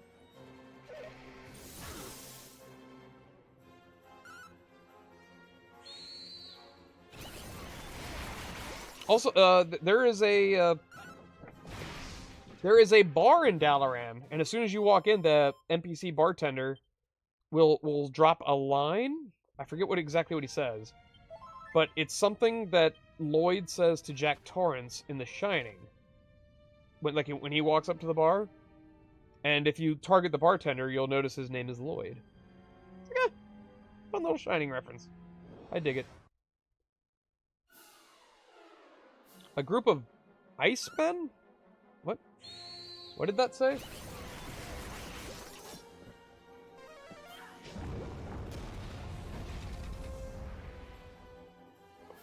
Oh, one-man army. Man, how did I get Iceman out of that? I can't read.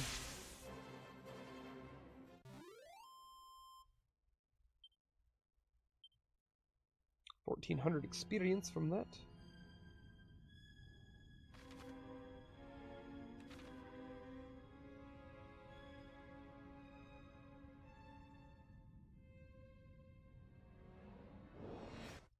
Grease spell, which makes target slip and fall, requires butter. Well, of course. That's how else are you gonna make him slip? Ice?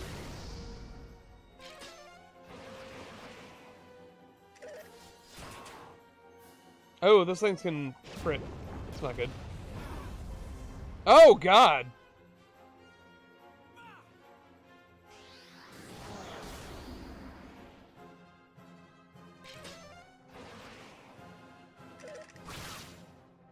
Yeah, these things are dangerous.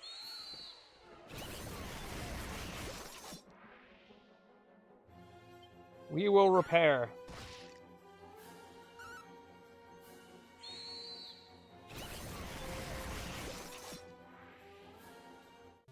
I really, really want to see Dragon Quest 4, 5, and 6 get this treatment.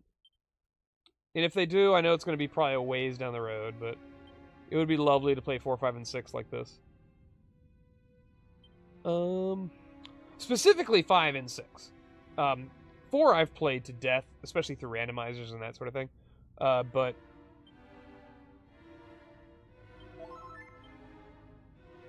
oh, nice, that healed her too. Okay. But 5 and 6 haven't gotten like the proper love and treatment that they deserve. Especially when you consider they haven't really been officially released in America until like the Game Boy DS era, and even then, not really many people played them. This remake was successful, right? 4 and 6 could happen. I think so. 3, I mean, it definitely is. It's definitely a success in Japan. Japan loves these games. America, I'm not so. I mean, obviously it has a fan base. I don't think they're ever going to break the bank, especially on a remake like this. Because I mean, if you're a newer gamer, like a younger gamer, let's be honest, these graphics are going to turn you off. Combine it with the fact that like the battling is first person view, like people are going to be upset by that. I could probably see.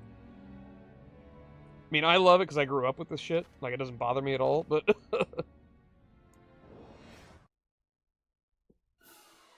Drakwin, oh yeah, all the Dragon Quests were redone like this. Maybe not 8, but I could even see 7 done like this, though. Yes, interesting point. 7 looks almost identical to this style. Like, because 7 was on the PlayStation 1, and this is how it looked. It was 2D, but also it looked 3D. And you could move around and explore. 7 is an interesting beast. I think 7 might be the longest game in the series. It is a long, long fucking game. I think it's longer than 11. And I think 11's a pretty long-ass game. And when I say long, I mean like, let's say you're gonna... You don't have to be like a full completionist, but let's say you want to do a lot of the stuff the game wants you to do. I think 7 probably trumps 11. But it's not necessarily a bad thing, but it's structurally, it's a lot different than the other ones. If they remade 7, I would love to see it, but I would also want to see a lot of quality of life changes. Because there are some things in that original version that are very, very frustrating. And a lot of it can be fixed with quality of life changes. Just to make things a little simpler. Easier load times. Truncate that opening section quite a bit just to like get you into the action faster, because the beginning is very slow. So slow to the point that I think people would stop playing. Because they'd be like, what the fuck is this? I remember spending a few hours before I saw my first slime battle.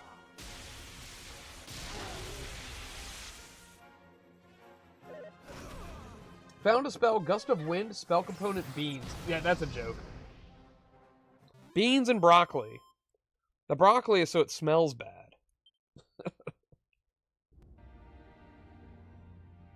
I think we're in the penultimate room. Before the...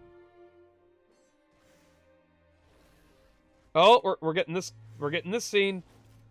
We're getting a cutscene. It's Ortega. A solitary figure fighting on a bridge, locked in deadly combat with a many-headed beast. Oh, do they want me to keep playing? Never mind. I thought we were gonna get a thing. Ortega, he's fighting with a big dragon.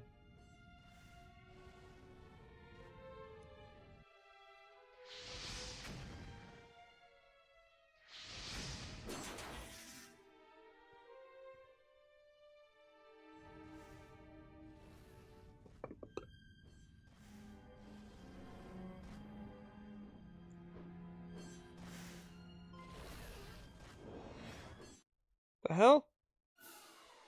Whoa, there's a whole lot of bad guys.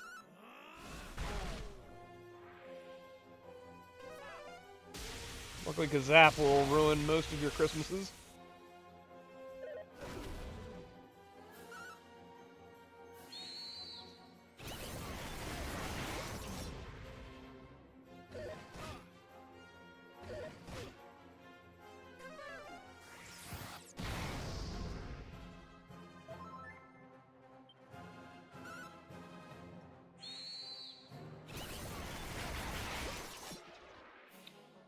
There he goes.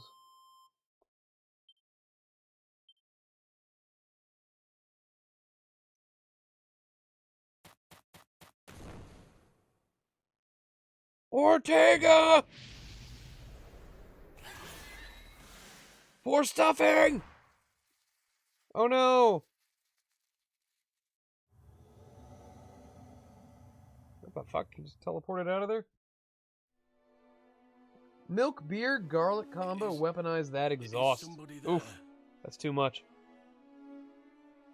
Seems my eyes and ears are done for, sadly. Firmly grips Ortega's hand. Praise the goddess. Oh, listen, you probably don't know me, but I need you to pass on a message. I'd been living under a haze until recently. But I remember it all now. I am Ortega of Aliahan. I left behind my dearest wife and newborn to set out on a quest. One that I fear has now reached a premature end. What I wouldn't give to hold my little one's hand. To give them something to remember me by. Oh, my darling child. Oh, you must resent me. The way this journey tore my family apart has long filled me with regret. If only I could have spent more time with them. Please, should you ever find yourself in Aliahan, look for my child and tell them I said this. I'm sorry. I wanted to make the world a better place. A place where you wouldn't have to be afraid. And I just wish I could have told you that I love you more than you'll Yeah, ever know. it's like the Trinity death scene from Matrix. It just keeps going.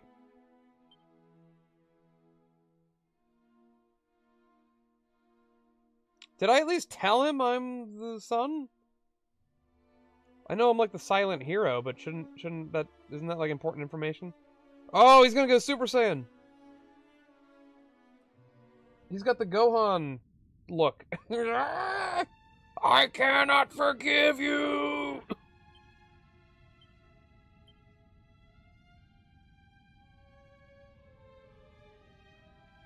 Oh man, so much experience to level up.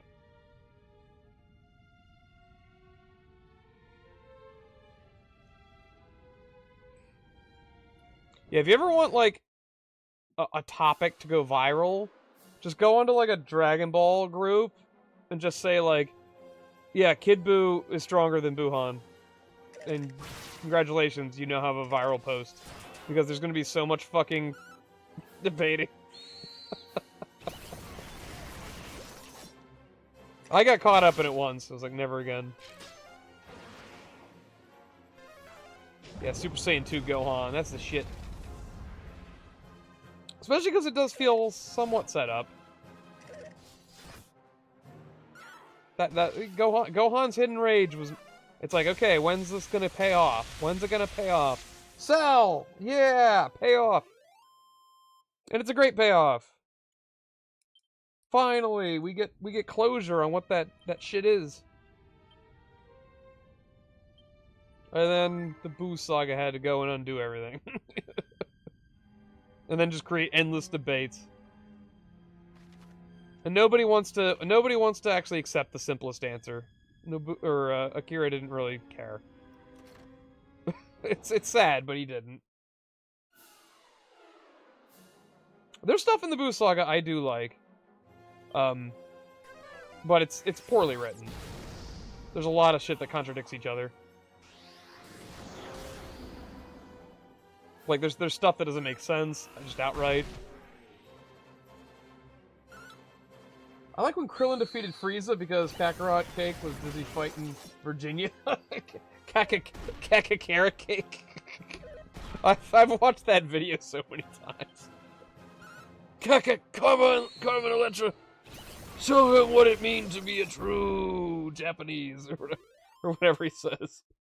Show him what foreign mean to be.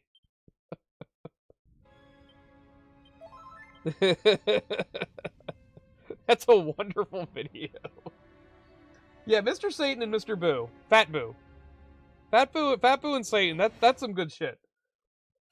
I would watch an entire story just about them bonding, because that shit was funny. But as soon as Buu goes Super Buu, it's sort of okay at first, but then you realize, oh, this is just like Cell again. He's just Evilman who wants to kill everyone, but he wants to fight the strongest first. And it's like, yeah, this is just Cell. And I do enjoy the fact that Mr. Satan actually has a really, really invaluable use at the end against Kid Buu. That's fun. There's good stuff in there. But the whole debate about which Buu is strongest, oh my god, it's such a migraine. And before anybody says anything, I'm on the side that Kid Buu is a strong Buu, but he's not the strongest Buu. He's around Super Buu level, but I think he's a little weaker than Super Buu. That's sort of where I stand. And I don't care what fucking Akira Toriyama said. I think at some point in his later years he said, "Oh yeah, Kid Buu's the strongest." I don't care. That doesn't make any sense. It doesn't make a lick of sense that Super Buu is the strongest, or Kid Buu's the strongest.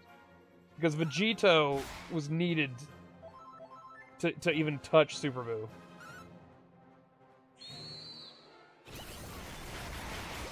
Less strong, but far more vicious seems accurate. Yes.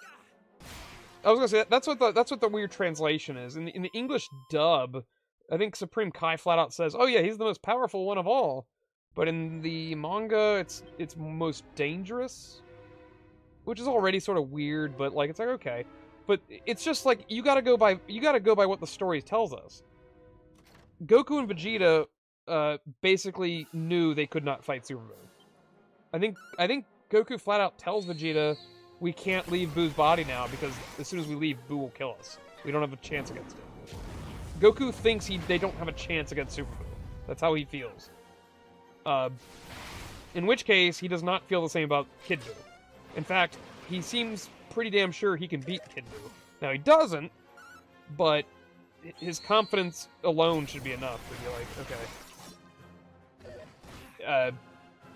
If anything, I think it's like Goku who fucks up, right? Like, doesn't he let the fight drag on so Vegeta can like fight him for a little bit and have his moment to shine, and that's what causes like the strain on his body, and he can't maintain it anymore, and now he's gonna die, and he's like, "Oh no, I thought I should have taken it more seriously or whatever."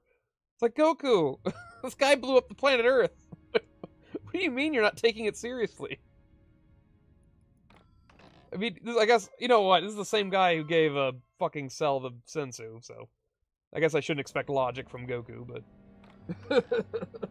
those damn localizers. Yeah, Goku. You know, that's the thing. Goku's not perfect. Goku's not a perfect character, so I don't need to take his word for it exactly, but just the idea that he is dead set on the idea that Buu will kill them, versus let's not fuse and kill Kid Buu because they have the option. The option's right in front of them, and they choose not to take it. Like, Vegeta would have mopped the floor with Kid Buu. Like, that's not even a question. Shit, we are, like, fully out of MP.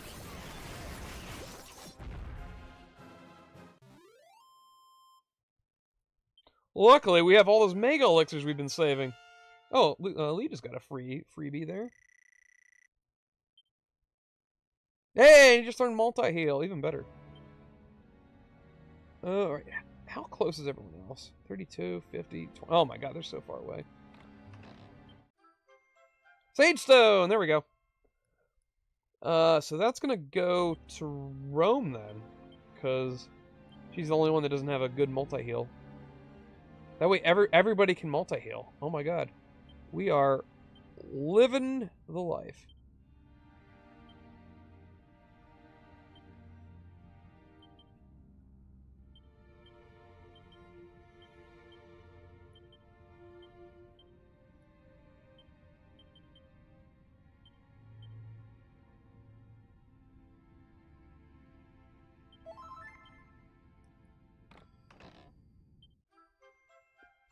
Yggdrasil Leaf. Oh yeah, we'll have to equip all this stuff. Make sure everyone has the abilities to... It's a Dermond! It's a Dermond, alright. And a mini medal. So yeah...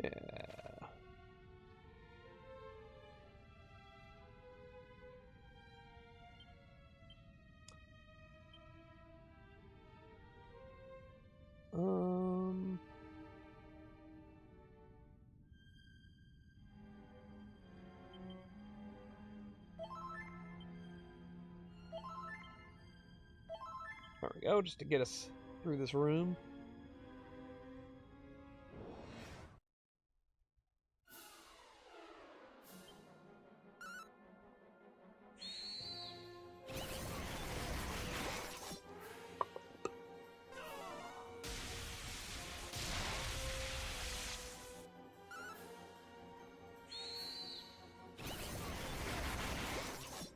We might have a... You know what? We might... I mean, we're right here. We might as well do it. I was planning on doing a few more class changes. But we're right here, and we're sort of looking good. We might be able to beat the game right now.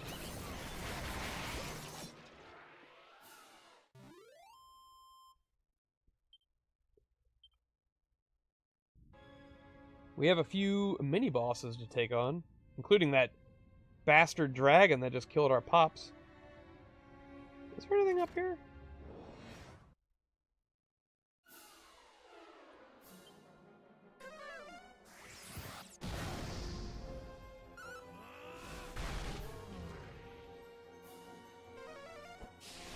Oh, those bastards. They just brought him back to life.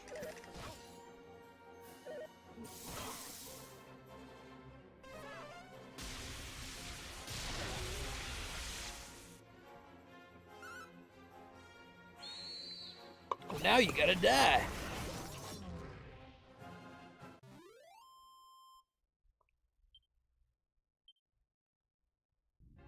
Remember that guy from Dragon Ball who could just, like, turn people into carrots?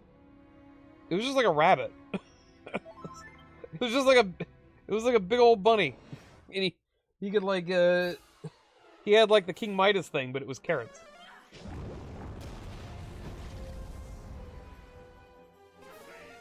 They should have recruited him to, like, stop Frieza, Cell, and Boo.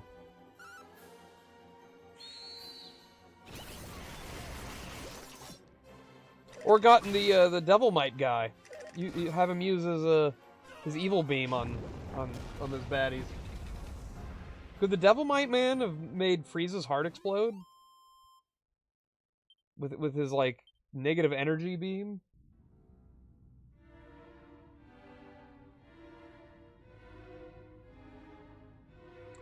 Yeah, yeah. At some point, they sort of dropped the animal thing. I don't know exactly when. I want to say it was probably in DBZ at some point. Yeah, there was like dog cops. There was animals living among society. Hell, the president of Earth that King Piccolo undermined. Like, didn't King Piccolo take over? Wasn't he like a dog or something? He was like, his name was like President Furry or something silly like that. He's like, you're no longer president. I'm president now. Tell your people I'm in charge. That was Demon King Piccolo, not the Piccolo we know. Yo, are we like all paralyzed?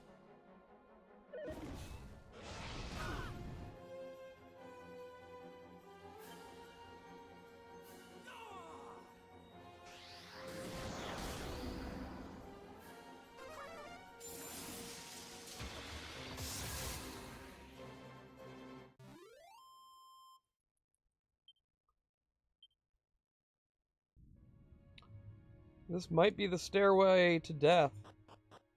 Let's see where we're going. Yep, this is Zoma's lair. All right. So I guess if we're ever gonna use, I mean, you know, it's the final boss, right? Might as well just use these. We have a few mini bosses before the final boss, though. I have 56 regular herbs. Let's use those up.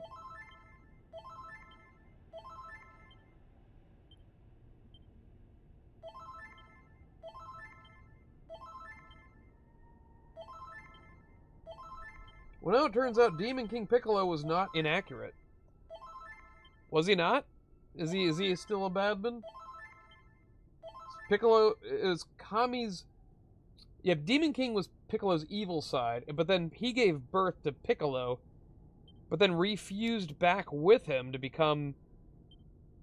I know, doesn't he say, like, I am the Namek with no name, but just call me Piccolo, since it'll be easier. Is he still paralyzed? Can I fix that? How do I fix paralysis?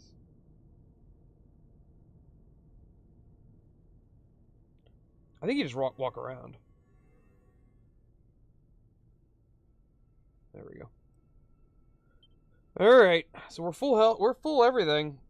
Lee's not full MP, but that's fine. I'm referring to they have revealed that Namekians are actually demons that came from the demon dimension originally. Oh, really? Is that canon and like super or whatever? Whatever. I mean, I'm not a fan of them changing, like retroactively changing shit. But I guess, well, what can you do?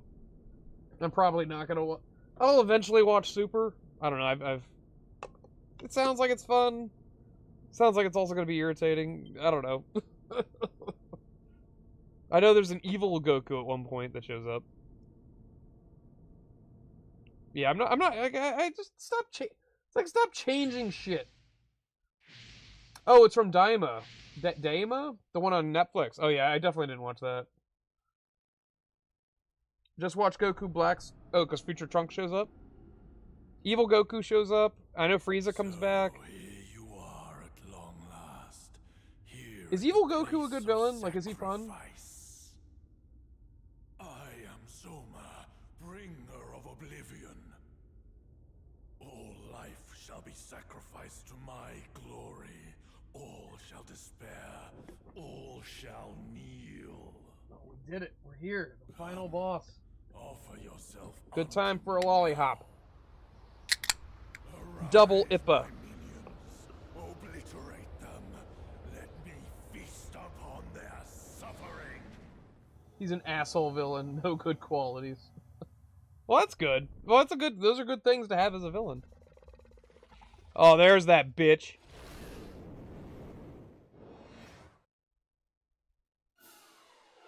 Killed my pops, bro. Alright. Follow orders.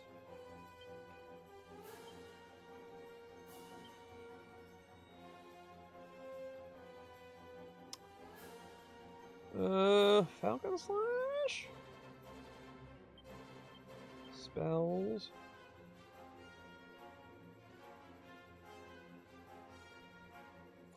This thing's definitely gonna have, like, breath attacks, right? We should probably definitely cast Insulate. And then we'll do our Wild Side to get double moves.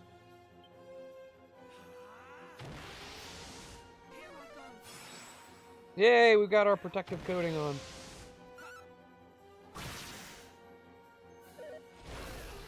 $165. Yay! Yeah, so that got halved. Oh shit. Attacks 3 times.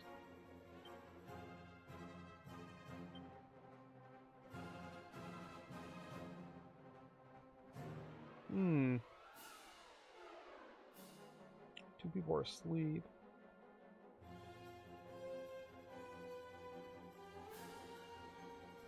Cock-a-doodle-doo. Cures everyone asleep. I feel like it's not worth ability.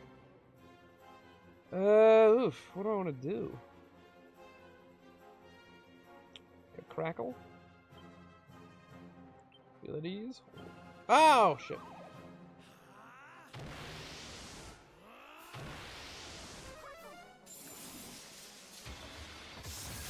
Might have messed up there.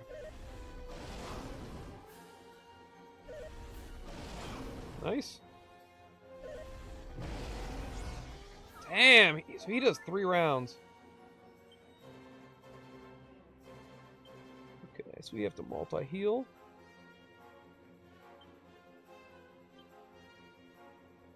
And then monster pylon.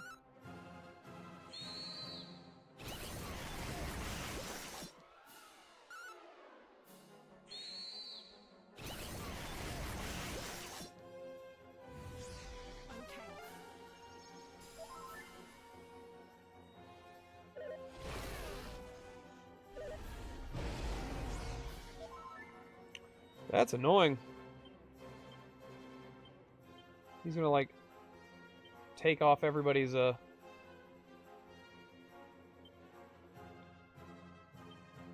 so wild.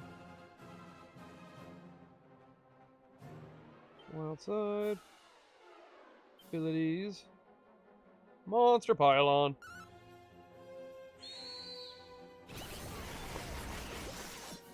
Even Frieza had good qualities. They were all still evil, but... Die, dragon! You killed the papa! Anyway, enjoy the rest of it. I'm going off to bed. Alright, take it easy, Draquin. See you later. When you're going to a party, we'll enjoy. Is it just me, or does this guy have like 100 turns every round? Like, what the hell? Alright, Falcon Slash, multi-heal.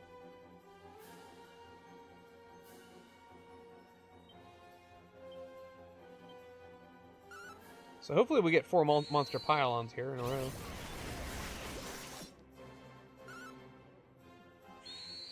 Basically totaling 1,600 points of damage.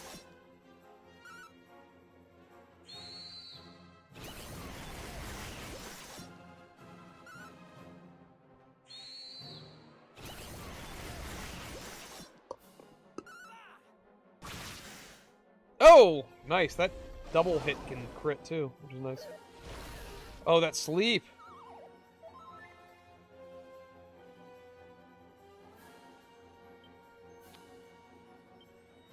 We'll Omni heal with the hero. Monster Pylon. With Realm.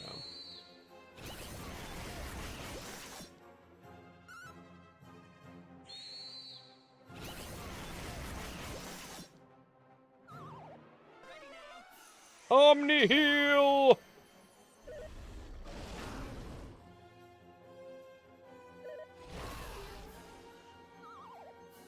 Destron, you're still asleep, buddy.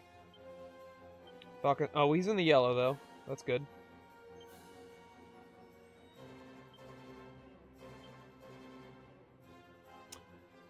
Where's Wildside? Oh, nah, shit.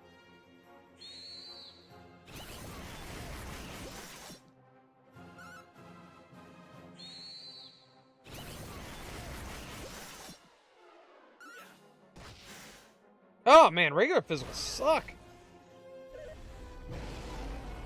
Oh nice, that missed everybody. Oh shit.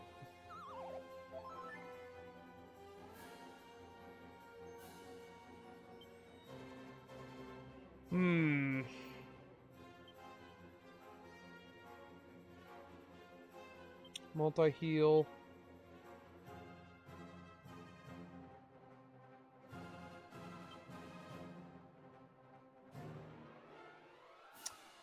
Abilities.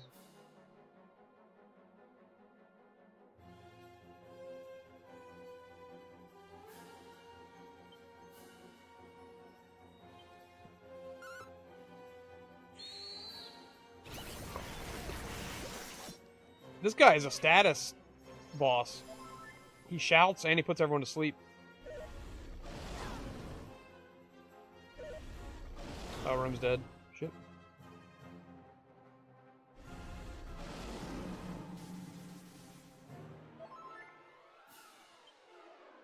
We have him in the red, though. We have this bitch in the red. Oh, wait. They said spells can't be cast. Shit.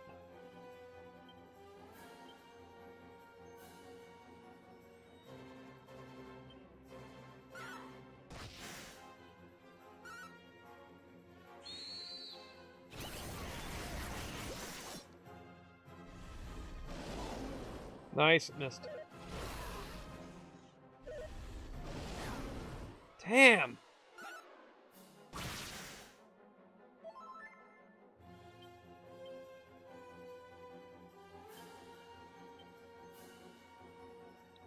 Does it mean I can't cast spells at him? Can I still multi-heal? I hope so.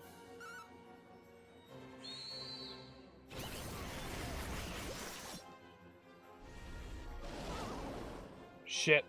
Not good. I'm asleep again.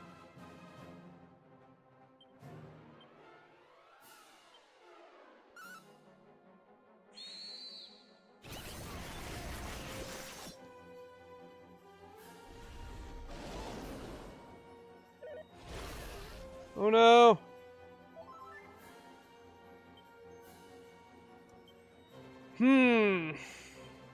What to do, what to do.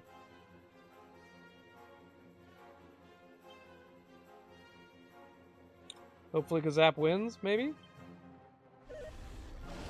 Oh, I'm not even gonna be able to find out. Kazap!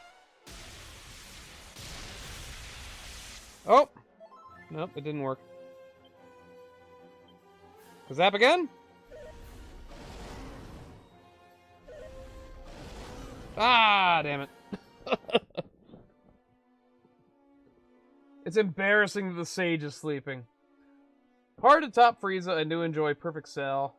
Rhea and me need to wake up. I know. That's what's killing us this fight, is the status ailments. On top of that, he regens about 100 health every round. So you definitely want to be doing more than that each round, just so it's not like, you know, a snowballing out of control. So This is also a bit RNG. I mean, so he does a lot of BS with status ailments, huh? I really don't think I can counter that right now. So if I do... So cool thing is... Well, actually, no, I want to keep... I definitely want to keep Insulate up. Because he does do that breath move a lot.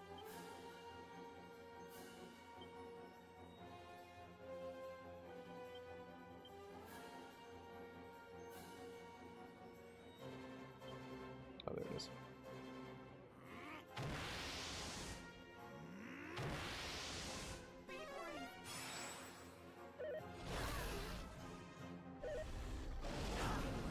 That's fine. Nice. That was a good round.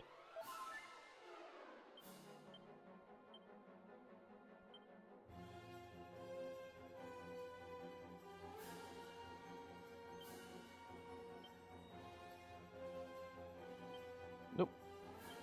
Monster round. Monster pylon. There we go. That's the ticket. As long as like our main players don't get put to sleep or get like stunned from the shout.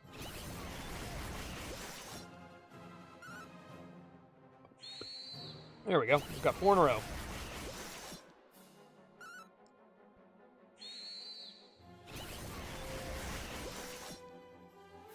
King Hydra. What a joke.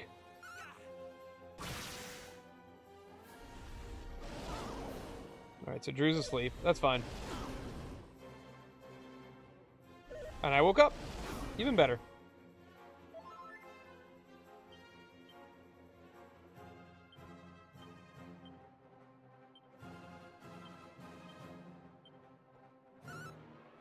Eating 4 more monster pylons.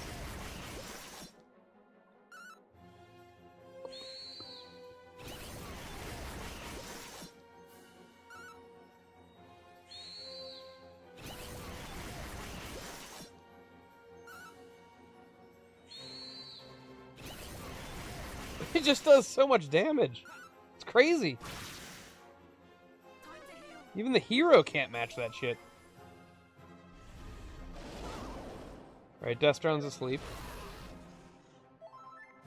Which is sort of fine now, because Drew can pick up the healing.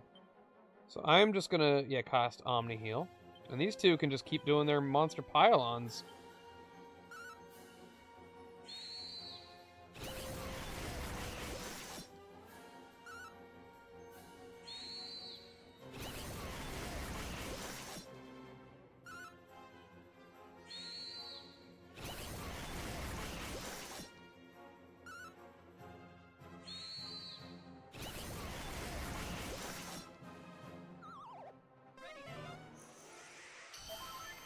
Full heal! Omni heal! Oh, nice. Everyone avoided the sleep attack. And he's in the red, so he's close. Let's go for the win.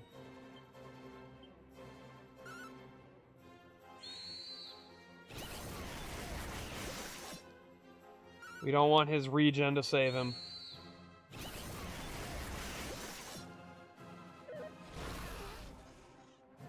He does hit hard, jeez. Missed everyone again. This is it.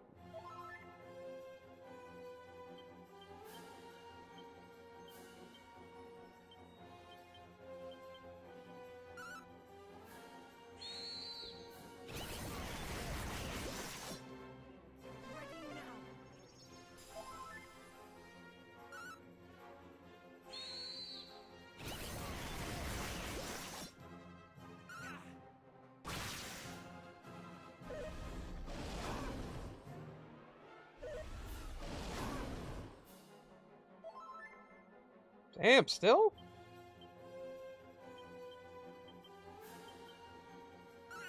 It's gotta be close here. There he goes. Yeah. Bitch. 70,000. It's pretty good. It's pretty good haul. Room level 40.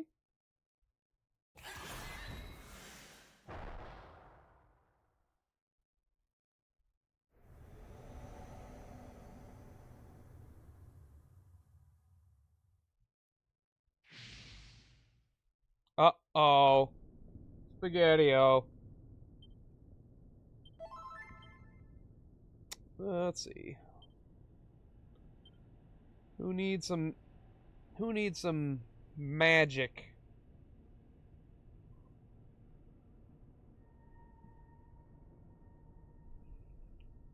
I just realized, Destron, we have to give you... I know you really like that thinking cap, but we really have to give you your hat for double spells. And...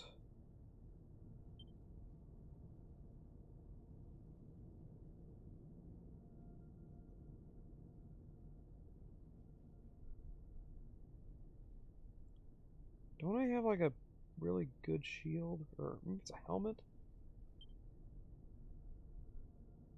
The Great Helm? I don't know if I want to do that though. 7 more defense. But I lose 40 wisdom? I want my spells to mean something.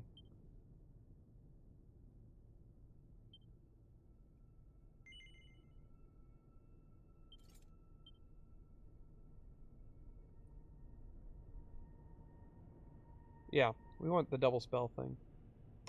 Okay, and...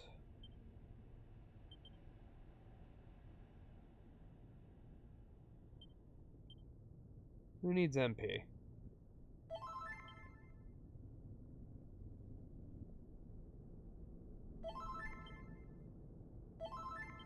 There we go. That's pretty good. That's pretty good. SpaghettiOs and meatballs. The dinner of champions. SpaghettiOs? No, Garfield raviolis is where it's at. Those little canned raviolis, Chef Boyardee. Oh man, as a kid, I would tear up some Chef Boyardee ravioli. I would eat like 2 or 3 cans worth. It wasn't pretty. Alright. The next bout.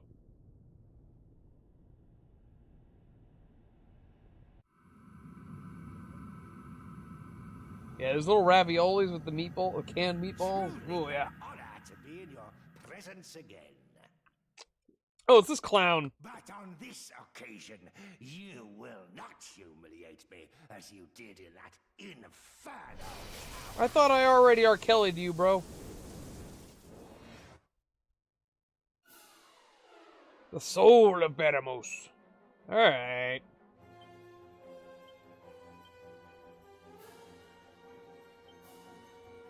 I don't know what he does. But let's, Do you think he does breath attacks? He might. Oh, he probably does spell. Let's do magic barrier.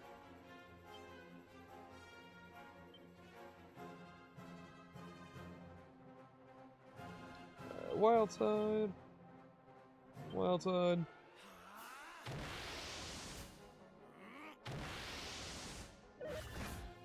Physical. Kaboom. Yeah, he does spells.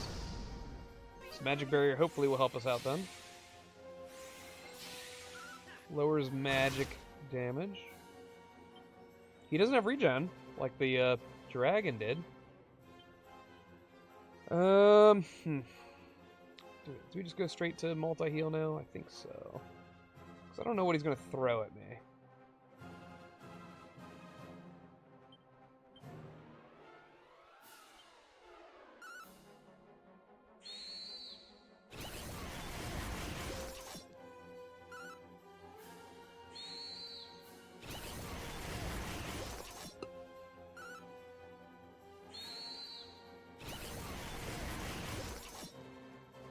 It's like, man, it's...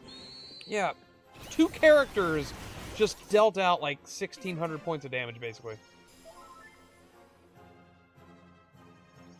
Oh, look. Yeah, double multi-heal. That's so great. Oh, he does have breath attack.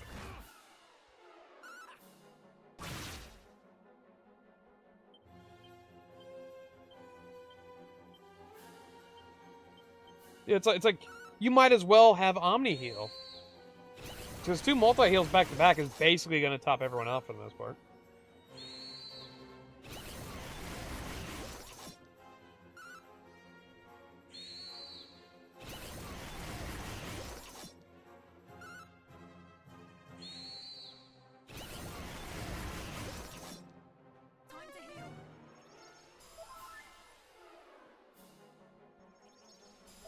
That's neat.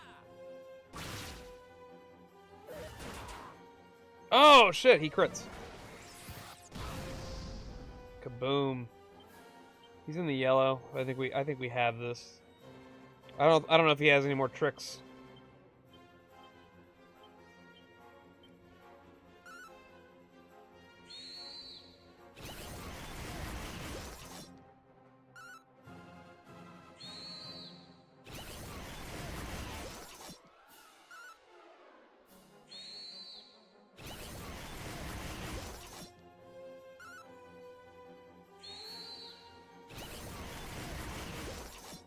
The soul of Beramos must not become a Jedi. Blah, blah. He hit me for 51. And he missed with fucking Blastos. And he's in the red. Alright. You don't need to multi-heal anymore. How about you just double cast Crackle?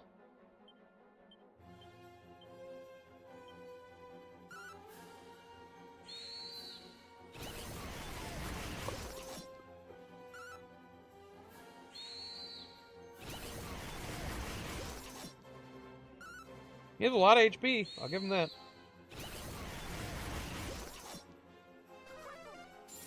Times 2.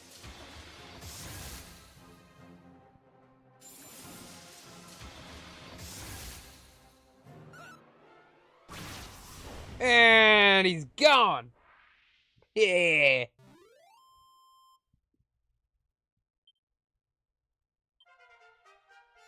Yeah, level 45. I've always wanted to be at level 45. Oh shit. A new ability, Giga Slash.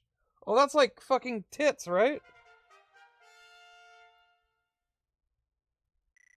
Lee as well. Crackle and click. Okay. About to Giga Slash this mofo up. Wow, this is like the second time you failed in like 2 hours. I would feel like shit if I were you. Noise. Do you think Zoma, like, in his throne back there is like, oh shit, he's getting closer. Fuck. Oh god. What am I supposed to do now? They're all dying. Alright, so we're basically full. MP is pretty much good. HP is okay, yeah. There's one more sub-boss. At least in the original. I don't know if that's going to be the same thing. Destron, he's shaking in his boots. He's like Father from Full Metal. He's just sitting there like... You know what's always... I love Full Metal Alchemist. This one little bit has always sort of bothered me. And I don't know if there's actually a reasonable explanation for it. But... like, on the day of, what is it called? The day of, reckoning? The day of, the promised day or whatever? Father has zero, he doesn't have anybody in custody. Like, as far as his, like, 5, like, very, very important sacrifices. Like, he has nobody on the promised day. Like, the morning of the promised day, there's nobody in custody. I would be really like, guys, what's going on? Where are the sacrifices? We spent hundreds of years trying to get to this point. Now, granted, I know the Goldtooth guy, Goldtooth Doctor. He does have like a thing where like they all get summoned within the city. But what if they weren't in the city? What if I think Pride or whatever does like bring this up where he's like, we knew you'd never give up the country because you're too fucking you like to help people or whatever. But it's like, that works for Ed now, but like, Zumi Curtis, like, it's very reasonable that she might have fucking left. Like, there's a very good chance that they might not have had all 5.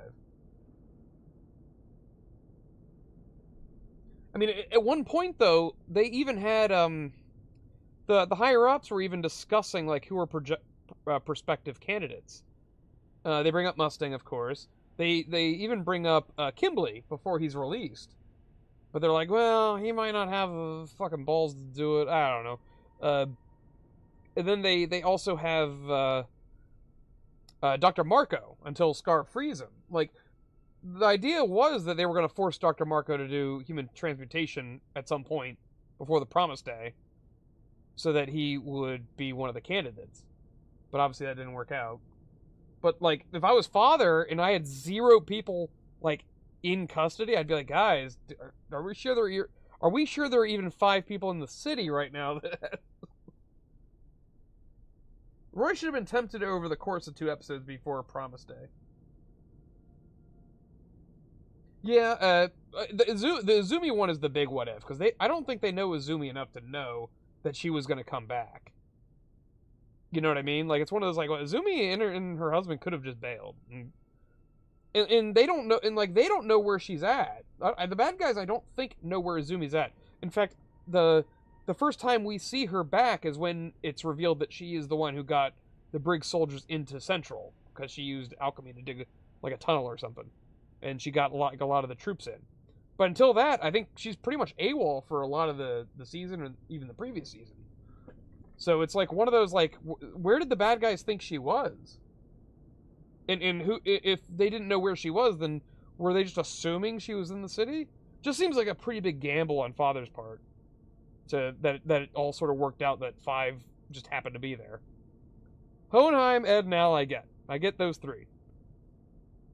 And even the Mustang thing is like, man, were they that confident that Pride was going to be able to capture Mustang and just force him through the portal at the last minute? There was a lot of like what's that called, where you're just making shit up, like, as you go along, like actors do it, like, yeah, you're just ad-libbing it basically. Yeah, I don't think they had any idea where she was at. She's AWOL until Hohenheim is fighting Sloth. Wait, when is Hohenheim and...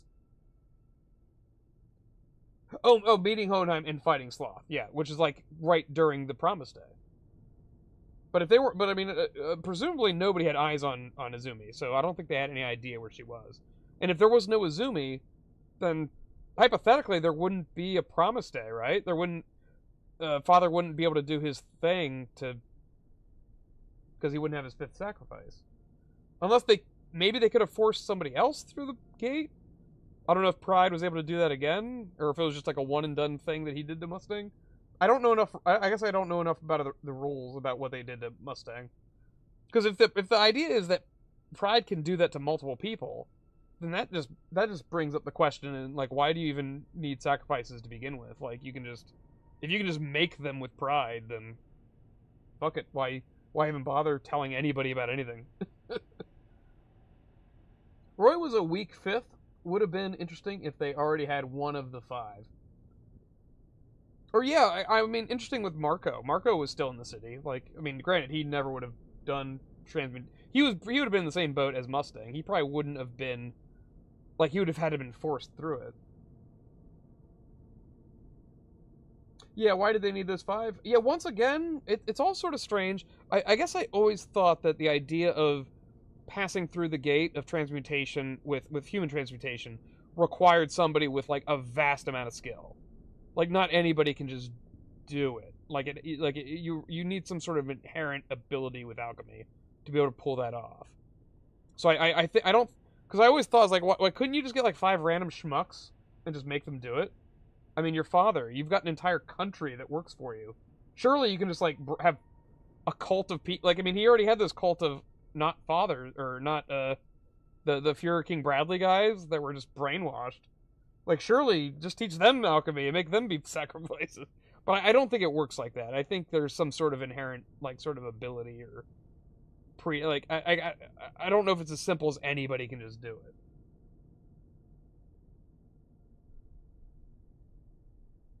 If it was Vast, then yeah, Scar, Roy, Kimberly.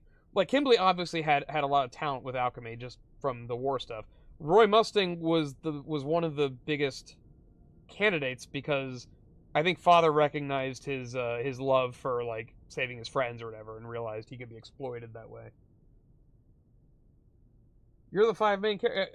Well, I know that it's as simple as that, but and as well written as Full Metal Alchemist was, I do that has always bothered me, that, like, Father's plan seems like it's really, like, hanging on a thimble, where it's like, man, a lot could have gone wrong.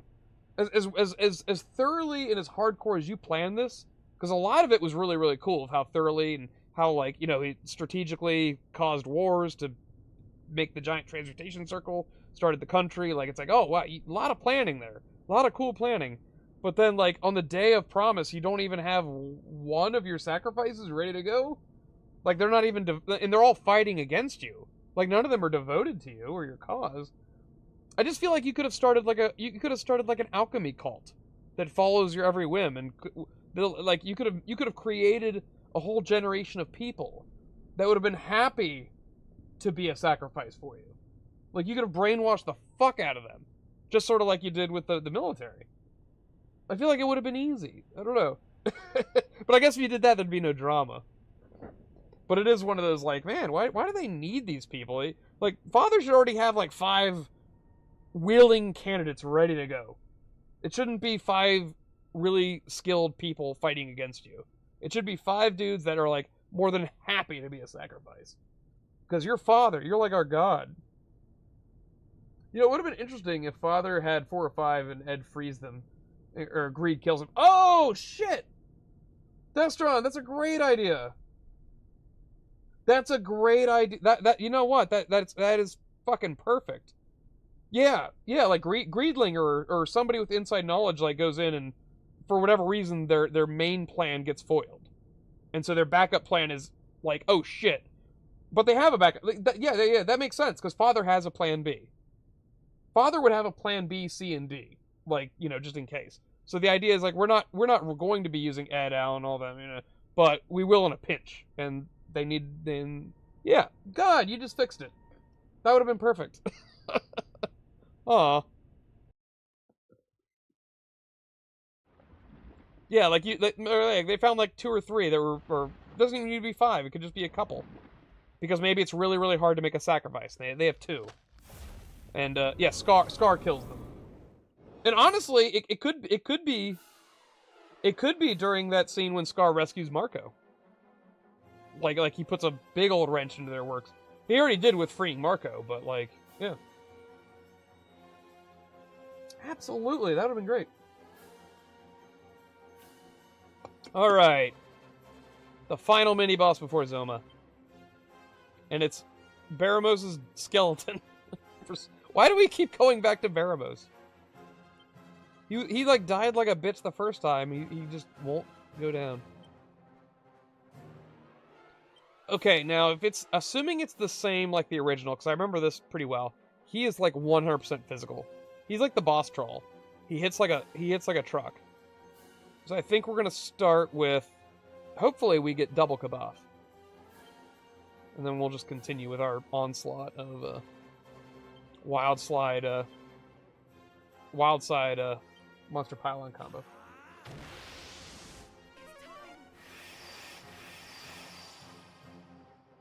Yeah, do it again! 2 Kaboths!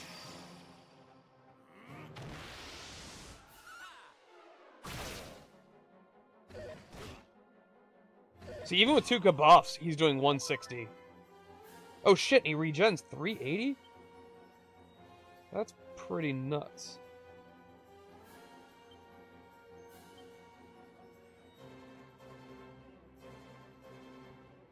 Multi-heal?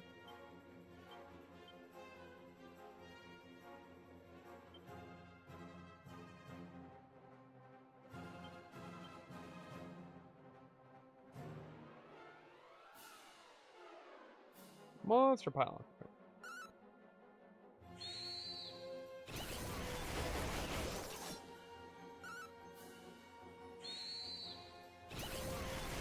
So, like, Father was trying to force Marco to be the 5th. He meets Scar, who is planning on killing him, and then clues Scar in on the other 4 sacrifices. And, like, at that point, they're either begging for death, or maybe they're fully brainwashed, or whatever. Yeah, and Scar Mercy kills them, as he's done so many times before. Oh my god, this dude hits like crazy, even with Kabuffs up. Holy smokes.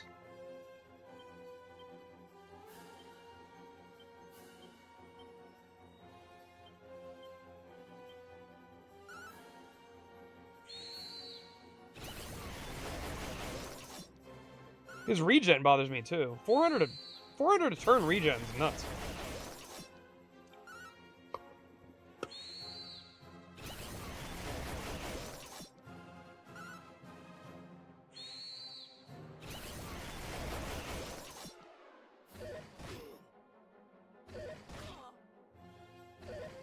Oh my god! What a nasty piece of shit this thing is. He does so much damage. What if I didn't have Kabuff up? Oh, he's in the red armor. Okay, he's dead. We got him. So he doesn't have that much HP, even with his regen.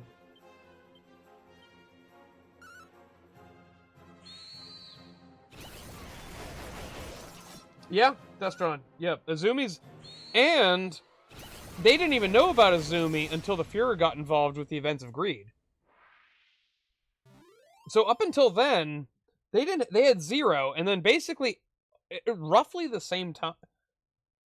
I wouldn't say it's the same time, but within a couple years, Ed, Al, and Azumi all fell like right into their laps.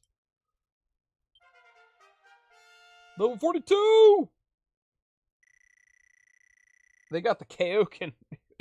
Yeah, they got the times 20! You need like King Kai. Like, Goku, you can't do that! You're gonna explode!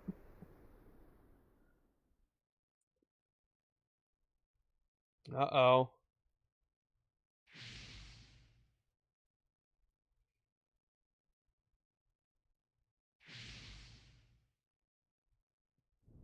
What have you done? Where? Oh, this is it. The baddie. This is the end game. So we might as well just fill everybody up.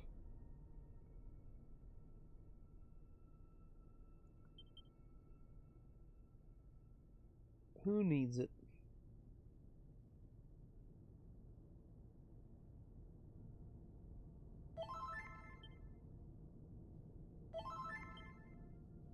And an elephant. Oh wait, we got the. Oh my god, we have 17 prayer rings.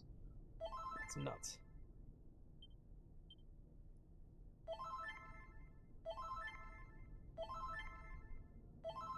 It's like infinite MP. There we go. We are now topped off. I'm going to. Okay, whoa. Where's that orb of sphere of light? Okay. I think we're gonna give it to Rome because she has the highest agility. We have to use that against Zoma like right out of the gate.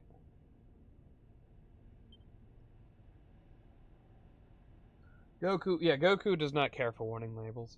There was something else I wanted to bring up with Full Metal Alchemist. Oh, Dr. Marco. He one-shots Envy. He has a thing tattooed onto his hand, and he one-shots Envy, and he says, "I know how to destroy Philosopher Stones." And he just like touches Envy, and Envy explodes. Would that work on Father? Like, I've always wondered that. It never really comes up. Father and Marco are never in the same room together, so I don't know. Father is just a big Philosopher's Stone. I mean, granted, he's way bigger than the homunculi, but if it's literally just as easy as shattering, then I always wonder, like, should Marco have shared this information with others and be like, hey, you can one-shot a homunculus with this. You may all want to have this on your palm. Or whatever. It destroyed Envy with a touch. Like it's like Dr. Marco was like he turned on the I win button. You just leaves. Okay. So let's transfer them to some people.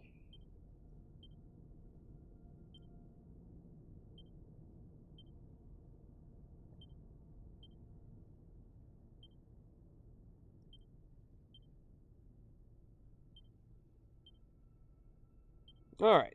Everyone has some Yggdrasil leaves. Destron, you don't need any because you've got Kazing.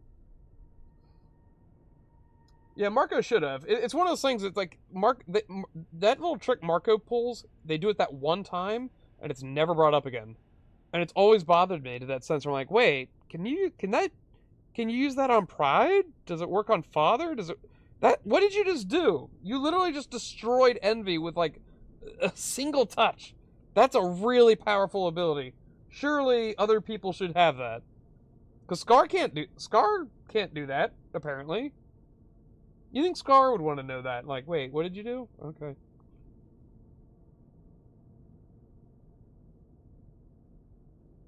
And they make that big moment where he's like, not only do I know how to create Philosopher's Stones, and he pulls his like glove off, but I know how to destroy them! And he just goes, blah, and he just obliterates Envy.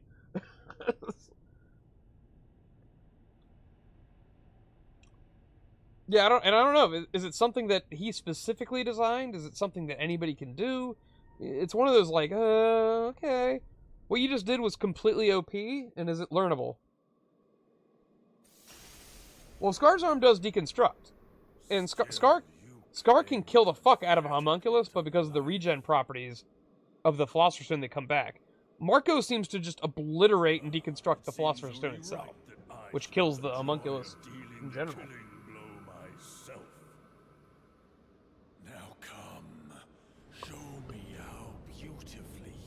Yeah, this guy is talking so much shit when he just watched me obliterate his, like, lieutenants. Oh my god. And the boss music. Okay, so we...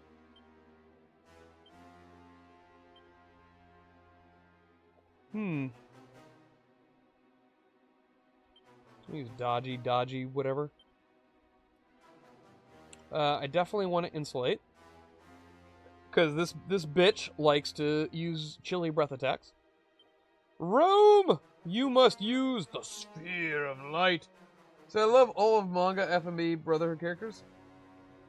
So I missed out on the 2003 anime because it went its own path. Oh, that's the original anime. Yeah. Oh my god, it derails. Like right when greed gets involved.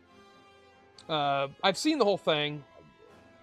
I'm like kind of whatever, especially near the end. The ending bits are like definitely like, okay, I don't know if I like where this is going, but whatever. It sort of ends very ambiguously and strange. There's a whole new villain. Father's not in it. The homunculi, or some of them are the same, some of them are different, and they have a totally different origin.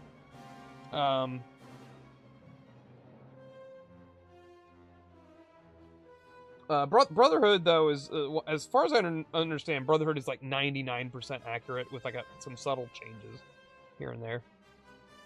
All right, Sphere of Light, and Zira, you will be wild siding. Here it comes.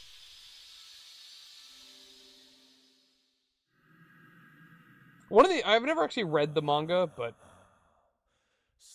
one of these days I really want to sit down and go through it. How to overcome the wards of sorcery that protect me.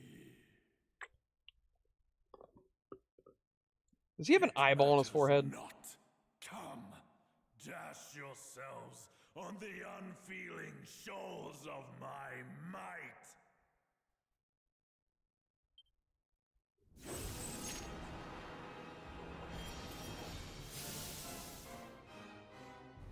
Oh shit. He just did the thing. We have to recast insulate.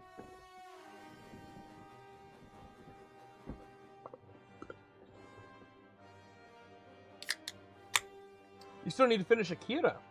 I've seen the anime of Akira. And I appreciate it for what it is. It's one of like the core like things that brought that sort of thing over to America in its time. Which was, what, in the 80s? Late 80s? When Akira came out? Oh, it's just a local IPA, Perpetual, by Trogs. It's a brewery right up the road. They're getting big. But I feel like when I watched Akira, I didn't quite get it. Like, I felt like I had to read a shitload of lore because the movie was not catching me up with like the world that it was showing me. I was like I was seeing things. I had so many questions. Like, why is this way? Why is this way? It's enjoyable, definitely, but like I was like I wanted to learn more about it.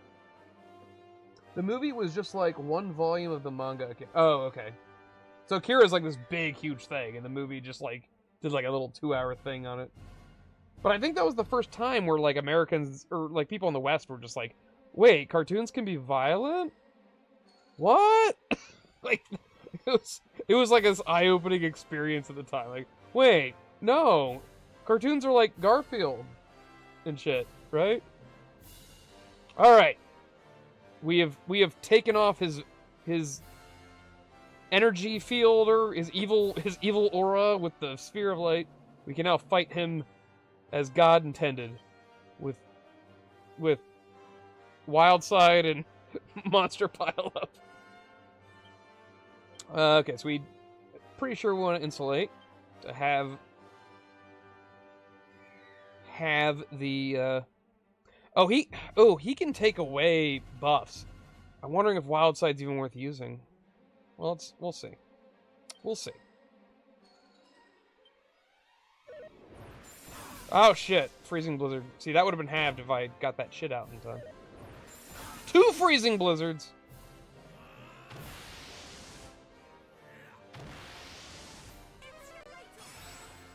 Well, you're a little late on the insulate now. I'm gonna Omni heal.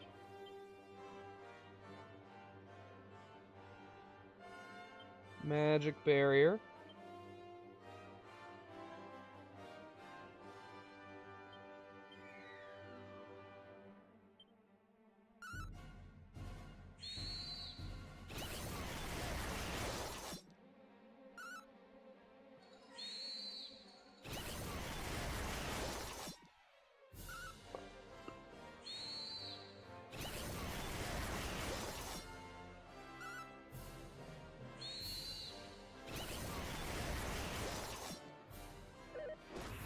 Crap.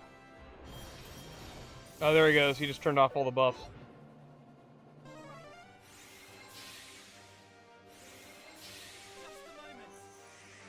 So I think they probably lost their wild side status. They did. But still, that worked out. We have to... We'll reapply Insulate.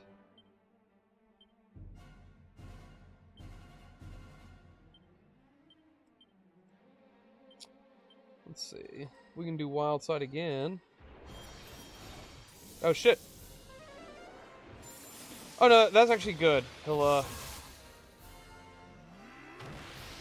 Alright, so they're doing the Wild Side now. And Insulate. So, alright, we're back. We're buffed up again. But every time he does that, like, icy wave thing, all of our buffs go away. He's got the remove buff button. What a fucking asshole. Motorcycle Guy Kanata disappears for a volume or two, and then there's like Akira Cult that has their own psychic espers. Yeah, the psychic shit was the stuff that had me most intrigued, and the violence, of course.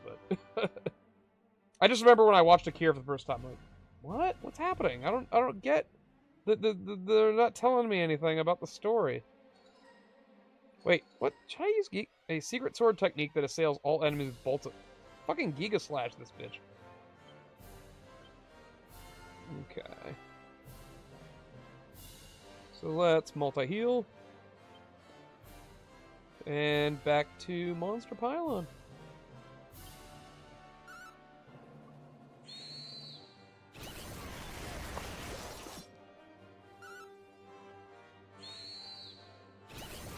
Yeah, the military guy joins the good guys team. Damn.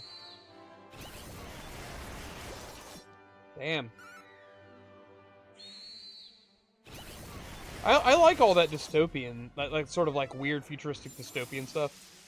Like I like shit like The Running Man and like Total Recall and... Oh my god, he's like ruining me. Your multi-heal's just gonna save us here. Double multi-heal. Giga Slash! He doesn't have a regen. That's sort of nice to know.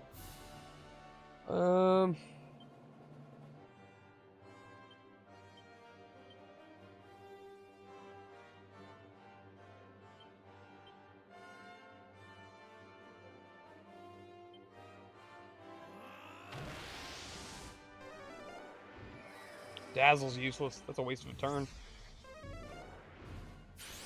Balance is interesting. We're not casting any spells on him, though, so we're fine.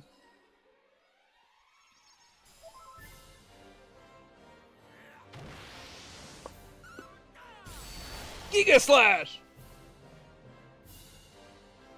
Bubblegum Crisis? Love those OVAs.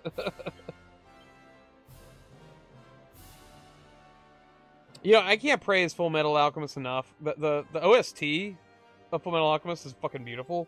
Like, every single song they use in that, in Brotherhood, is so fucking... It's used multiple times, and every single time it feels like it was made for that scene. It's very, very it's a very, very impressive soundtrack. Yeah, we're just gonna keep double multi-healing, because that's basically a full...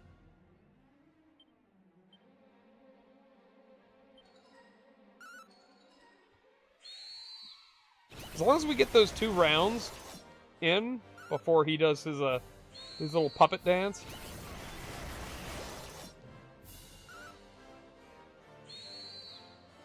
Zoma, Zoma, it's over, bro. The dream is over. He has some. I will say he has some damaging ass attacks, like that. Okay, he got rid of our buffs again. That's all he did, though. Yeah, double multi-heal is gonna be like winner, winner, chicken dinner. And we can... He's in the yellow. Alright, Dun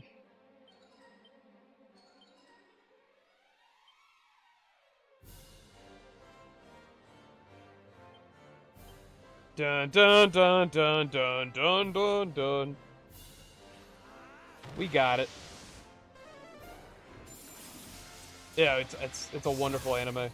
It's just a wonderful story. Like you can even take the word anime out of there. It's one of the best stories. Like you can put it right up there against any of the top selling like movies. It will hold its own in the fantasy genre. It's so good. Giga Slash, multi-heal double.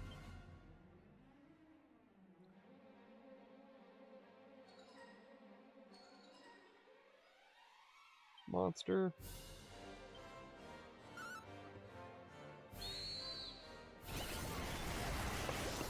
It's like the perfect length too. Like it doesn't overstay its welcome. Like when you're engaged, you're like, man, I really hope this goes on forever. And it doesn't. You know it has to end at some point.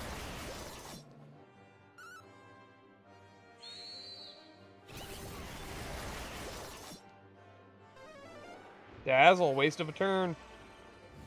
Dazzle does not bother me whatsoever. Crackle sucks. Oh shit, Destron's dead. Okay, so now I'm worried. Now I'm slightly worried. But Zoma's in the red. Interesting. Uh-oh. I'm glad it ends. I do not enjoy those 100+ animes. Oh my god, yeah. What, is it like Separate Piece and Naruto that go on for like 900 or 1,000 episodes? Alright. What do I do here? I feel like I Omni-Heal with the hero. Rome is more than likely going to act first because of her agility. I think a Yggdrasil Leaf on Destron is on par. And if we have Omni-Heal coming, we might be able to do a double pile-on with Ree. One Piece, Detective Conan... I mean, there's a lot that go on just forever, but... Alright, so... Oh, Lee went first, strangely enough. Well, that's alright. We got another 800 damage in on him. I'm hoping we revive Death... Oh, never mind. You come back in full health. That's great.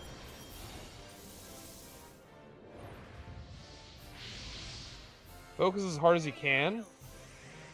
Oh shit, what does that mean? Does that mean his next spell is gonna do like fucking Mondo damage? Wow, okay, so we're at full health. Oh my god, what do I do? He's in the red, man. I think we can double. Shit, do I want to play risk? Do I want to play riskier? And go like double Frizz? Oh no, wait. He might have his barrier still up. Shit. Okay. We don't want to do that.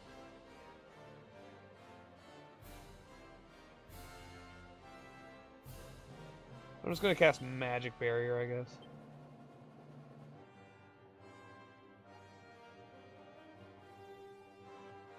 Monster Pylon, Monster Pylon. Cast Swoosh. That's ugly. That's ugly. Oh, Lee just got destroyed. Lee just ate like 1,000 damage.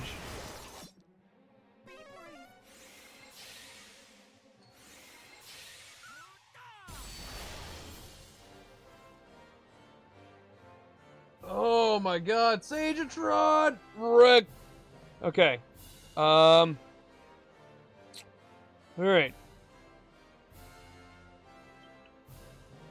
I'm gonna use a Yggdrasil Leaf on Lee. You double multi-heal. And show Monster Pylon. Oh, fuck! He's gonna murder us. Oh my god!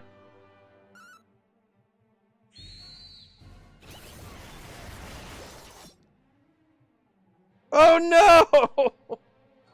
It's over, I think. Unless this gets off. It didn't. That makes me a sad panda. Wow! He was in the red too.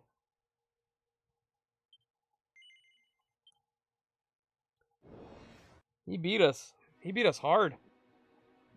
But we were close. I don't know how close we were, but we were close. So it doesn't really matter what we do here, right?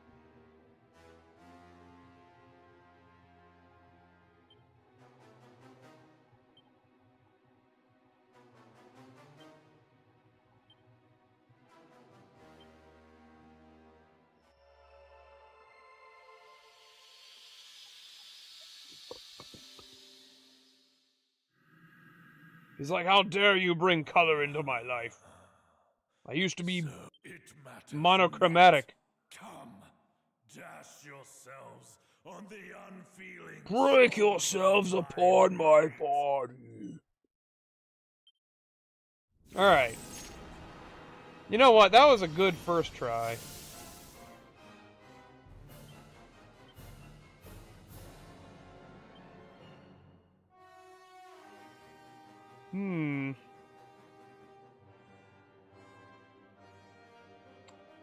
Yeah, Hero doesn't really have much going for him other than that, like, physically, like, I got that...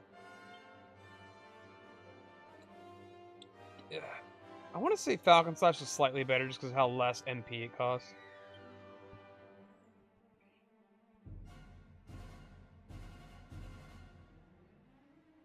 Yeah, Insulate. Insulate's good to do. Always got to be insulating.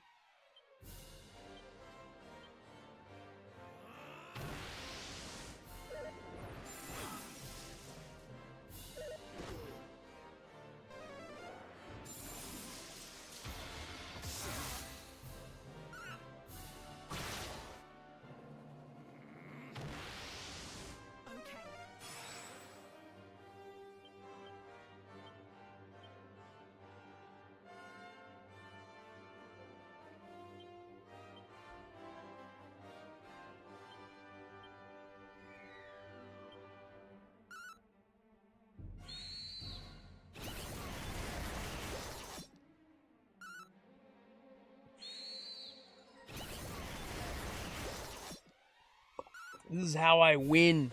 Monster pylon times 100.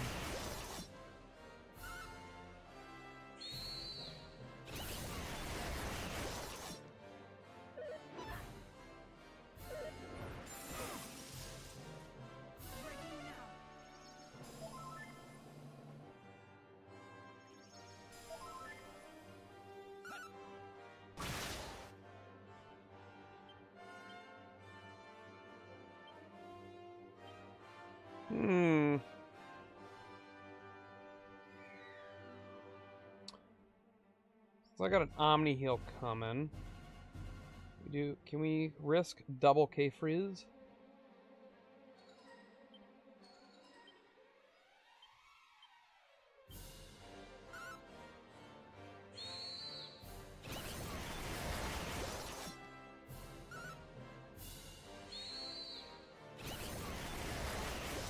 Double the ice? No, double the fire. He's like an ice creature. I feel like fire hurts him more. Hopefully. I don't know.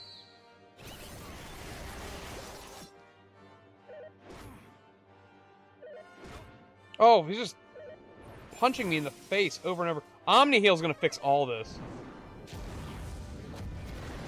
Omni Heal's gonna win. Yeah, look at that. That's right. He did 500 damage to him. Double Kafriz, 261 times 2.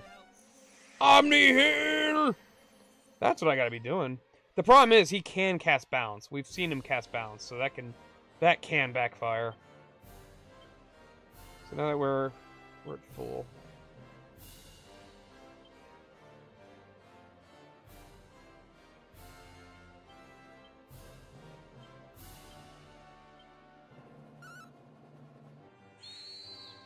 Omni Heal for the win!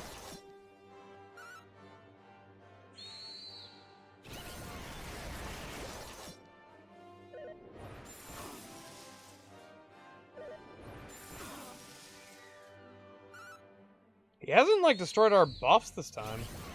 He's, like, letting them slide. He's like, alright, you can have them. I don't care.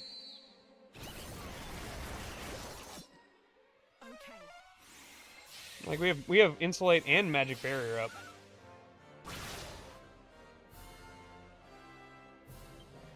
He's in the yellow currently. Mega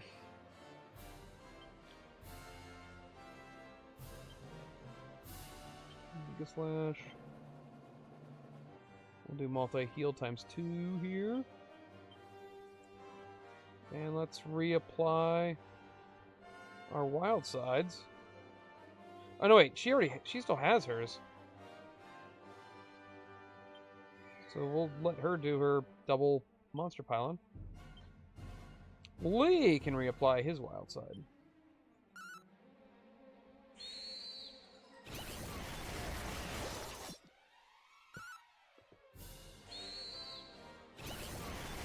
He is plotting. He's like learning. I can tell it.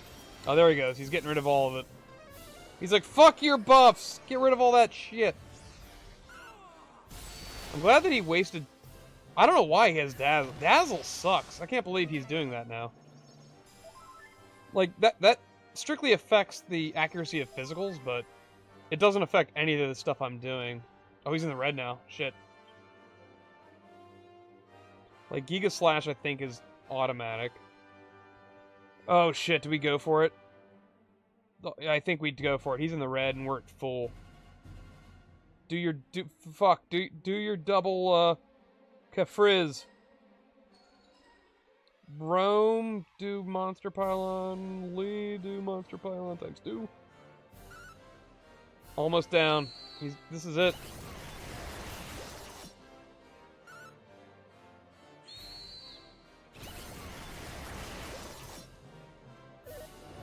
Freezing Blizzard. We can deal with that. Okay, Crackle. That's annoying. And get rid of the buffs. Shit.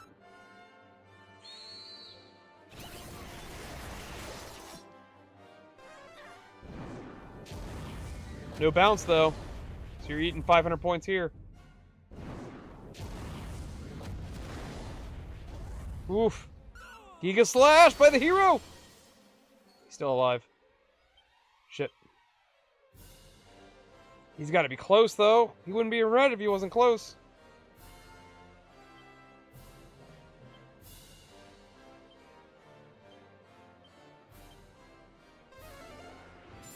Crap. He just had to act first, didn't he?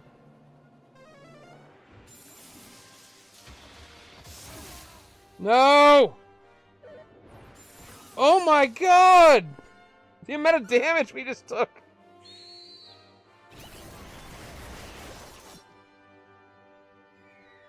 That was nuts! Tuca crackles and freezing blizzard. It did like 400 to everybody. Everyone is at full health. What am I supposed to do against that?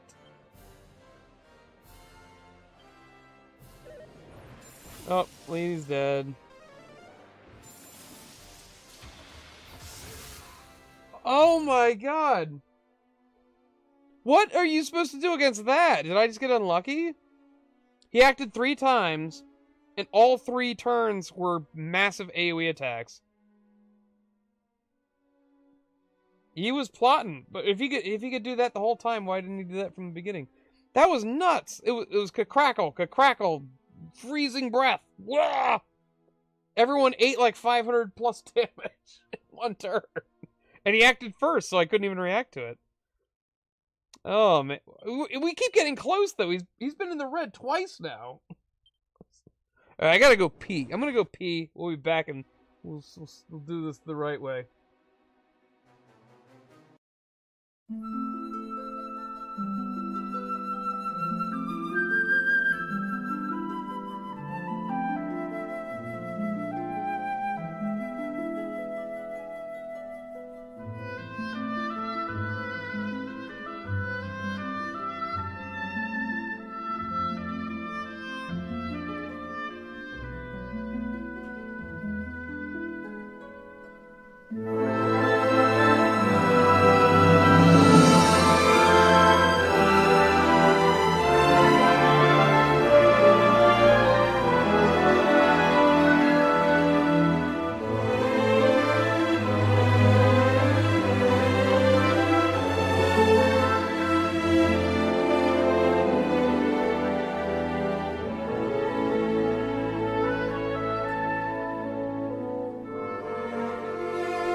And we're back! Zoma! What a jerk. Alright. Do you think that was bad RNG, or when he gets low on health, does he just start spamming, like, the worst attacks? I wonder.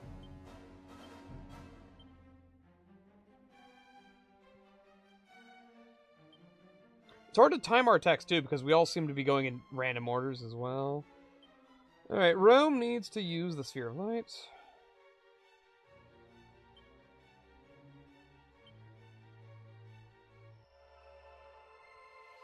It was... Welcome back, thank you. It was probably spam. Yeah, I don't know. Like, things would have been a lot different if all of a sudden he spent an entire round casting Dazzle and bullshit like that. He might get a speed boost. Like, it could be like a secret phase 2. Like when he's below 50 HP or something. Or 50%. Because we learned that with the boss troll. The boss troll obviously changed his strategy after he lost some HP. The game doesn't tell you, but like all of a sudden they seem like they're access to new things. Alright. So Insulate in Magic Berry and Insulate are really, really good. One halves damage from magic spells, one halves damage from breath attacks. He does both. So you really can't go wrong, just pick one. These two are still pretty good on doing their wild side bullshit. Like, it does so much damage, you really can't not want to do it.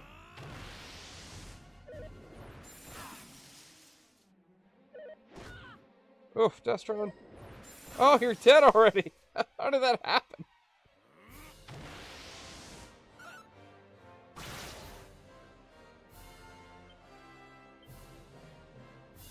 Yggdrasil Leaf.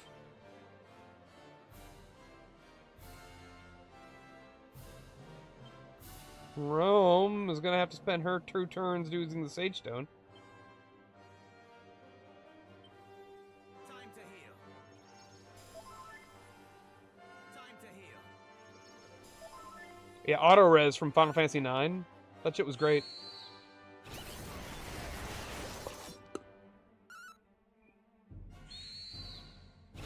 He is a baddie. He's a bad man, Zoma.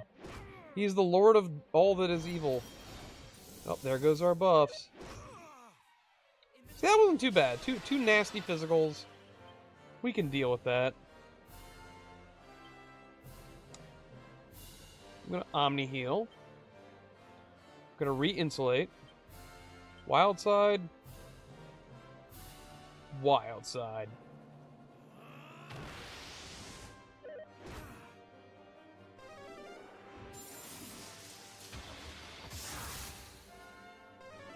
Oh my god, I think I'm fucked. Oh, no. We just Omni Heal for the win! Go, Omni Heal! Fill us up with your holy light. Yeah! I guess we'll Magic Barrier. No! Screw that. Screw Magic Barrier. Kafrizz! That 500 damage bullshit.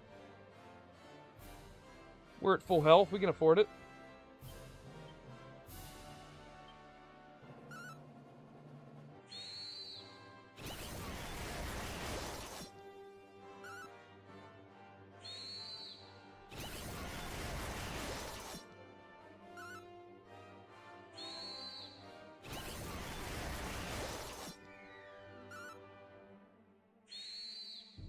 What's that skull around his neck do?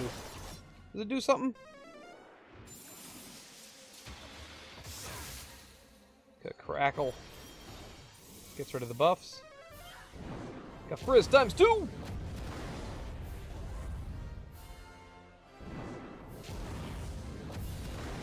I like it. Oh my god! Double crits! He just ate 600 damage from that bullshit. Alright. I'm gonna use him for Omni Heal. We're gonna double Kafrizz. Reapply Wild Side for 2 turns. Dazzle, waste of a turn. That's great. Bounce sucks. Shit. Destron's gonna murder us. Oh no.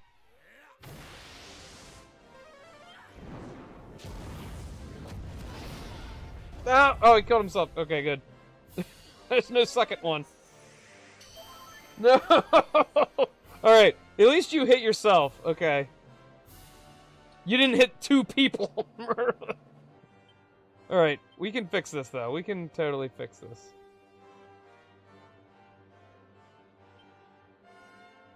Omni Heal.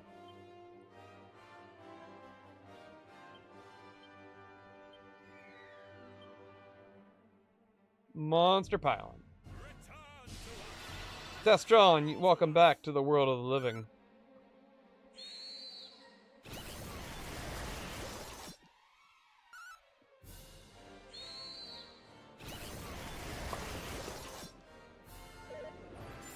Using Blizzard. Physical. Just do physicals, bro! Shit. Omni Heal fixes all. It's a wonderful little spell. You know what? The hero, I think my hero is definitely a little more sluggish than Zoma is, so he'll always do his Omni Heal before Zoma, after Zoma acts. Okay, we're at full now, so let's...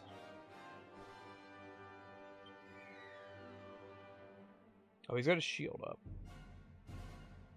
So let's put up magic barrier. No, wait. Abilities. Monster pylon.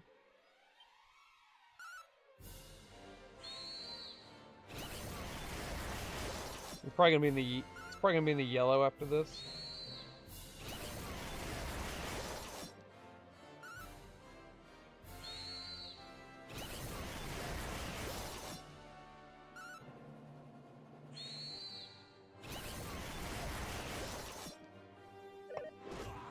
Nice. Physical.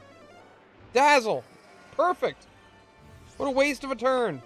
The crackle sucks, but you know what? His other two turns weren't his three... We got magical resistance up. Okay, Zoma's in the yellow. Fucking slash again. He still has his magical bounce up. More than likely, Zoma's gonna get rid of our buffs this turn. I feel that coming. I feel that coming a mile away, but we'll still cast Insulate. No, wait, strike that. We're gonna just go for the double multi-heal. Winner.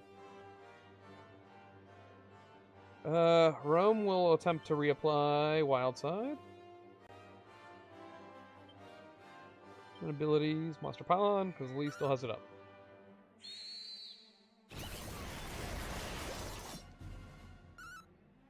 Nice, another 800 points of damage off of Zoma's health bar. Freezing Blizzard, that sucks. The Crackle sucks.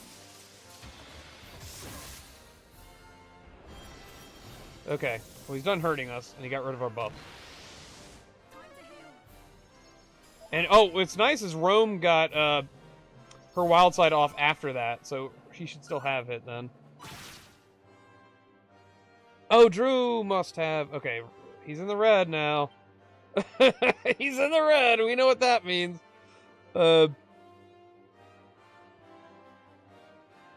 His bounce wore off. Alright, let's cast Omni Heal with him. Let's attempt the double cut frizz again. Let's do double Monster Pond. And then we'll attempt to reapply Wildside with Lee. That sounds right. That all sounds right.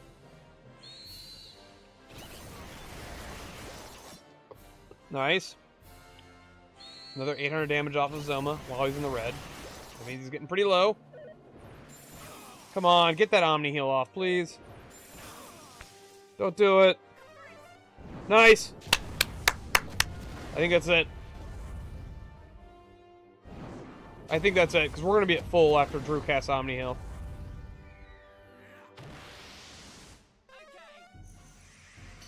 Yeah, we're like, oh my god. Yeah, this has to be it. It has to be it. Just hit him with everything you got.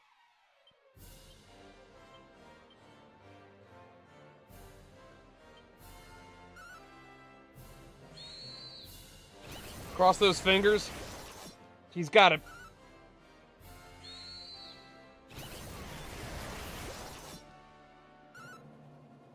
Don't do it.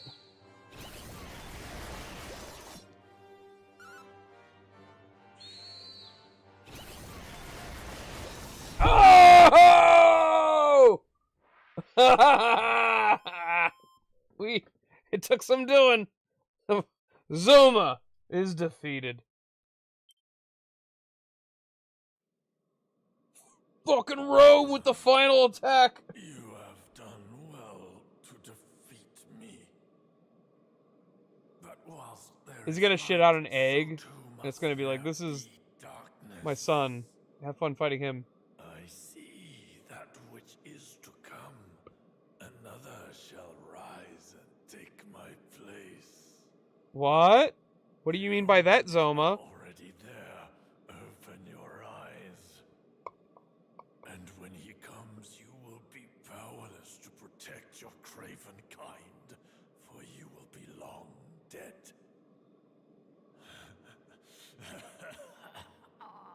What? There's another bad guy? Oh, looks like Light Yagami wrote him in the Death Note. He just fell over and had a heart attack.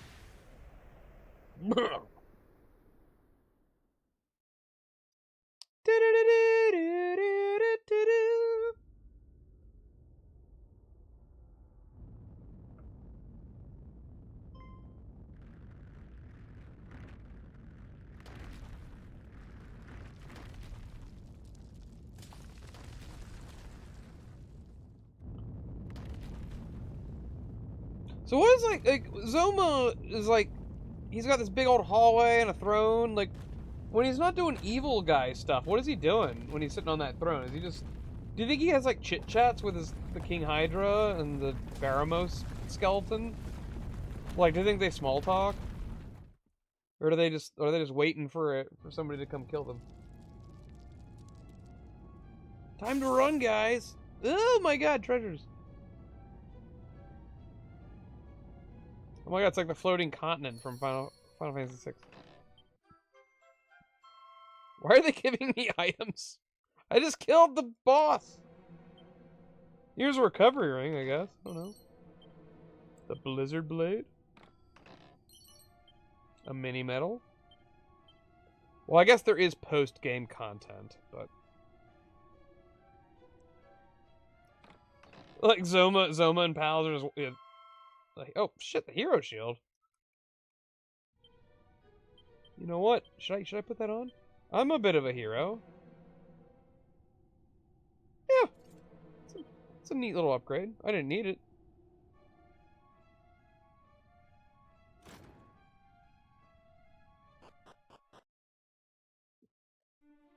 Like, so, King Hydra, what are you up to these days? You got any kids?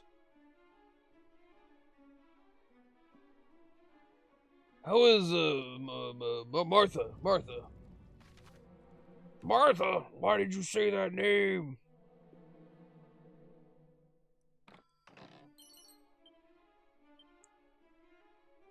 Why is there a thief's turban there? I've got no use for such things. I'm the legendary hero.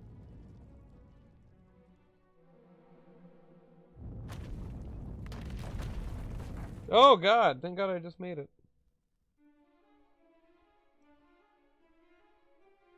Freaking Snyder. More like Hack Snyder, am I right?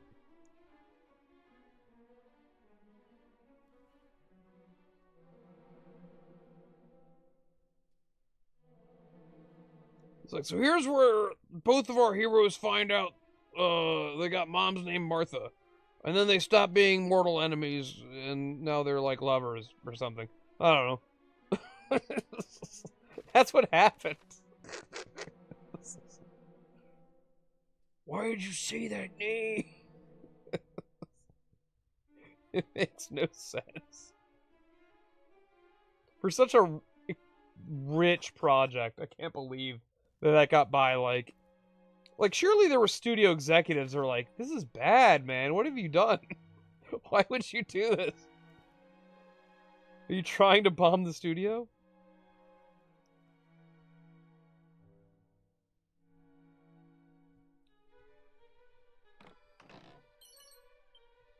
An ice shield for all those enemies that I don't need to fight.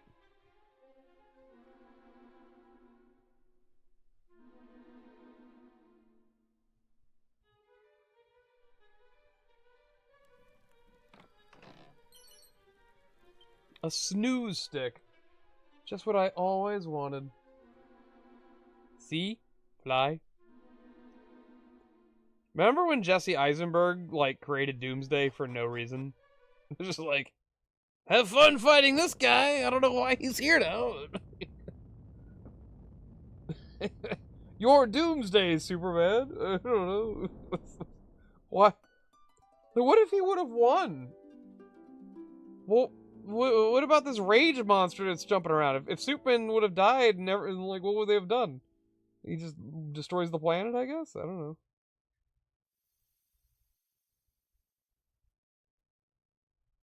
I don't even get it. Like, he found Zod's body and, like, he cut like his blood into Zod's body and their goo in the ship, and all of a sudden Doomsday is created? Like, why?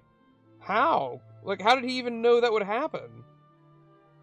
A thunderous rumbling echoes from the skies above. It almost sounds like a giant door slamming shut. Neat. I mean, tossing Doomsday, like, that's like the nicest way to put it.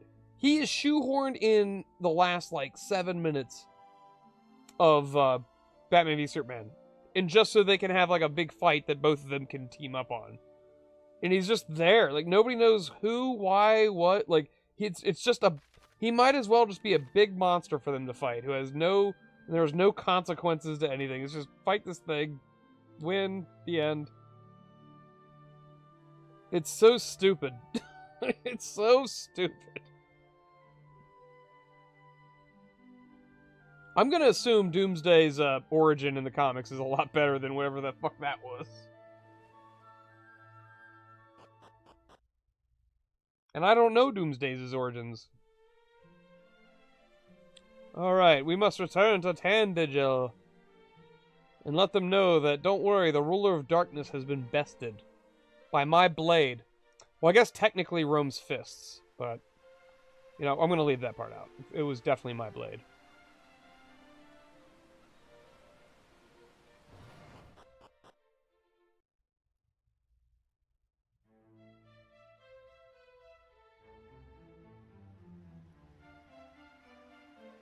Poets will write forever about how awesome I am. And my 3 unnamed companions. No, I was here, so I'll tell. No! The history has already been written. Erdrin's sword pierced Zoma's heart. And, you know, he blew up or something. I don't know. Doomsday was created to be an ultimate weapon, I think, against Kryptonians. But who created him? That's a fine story, but like what, like who created him? Were the Kryptonians war hungry? Like, were they basically Saiyans? Like, were they like an awful people that were just like fucking shit up?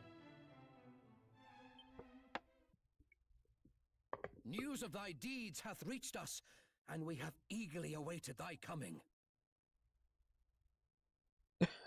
Everyone eagerly awaits it when I come. That's true. Thou hast done well indeed in smiting dread Zoma, lord of the underworld. That thou art returned to us unharmed is a gift for which we give thanks unto the Almighty.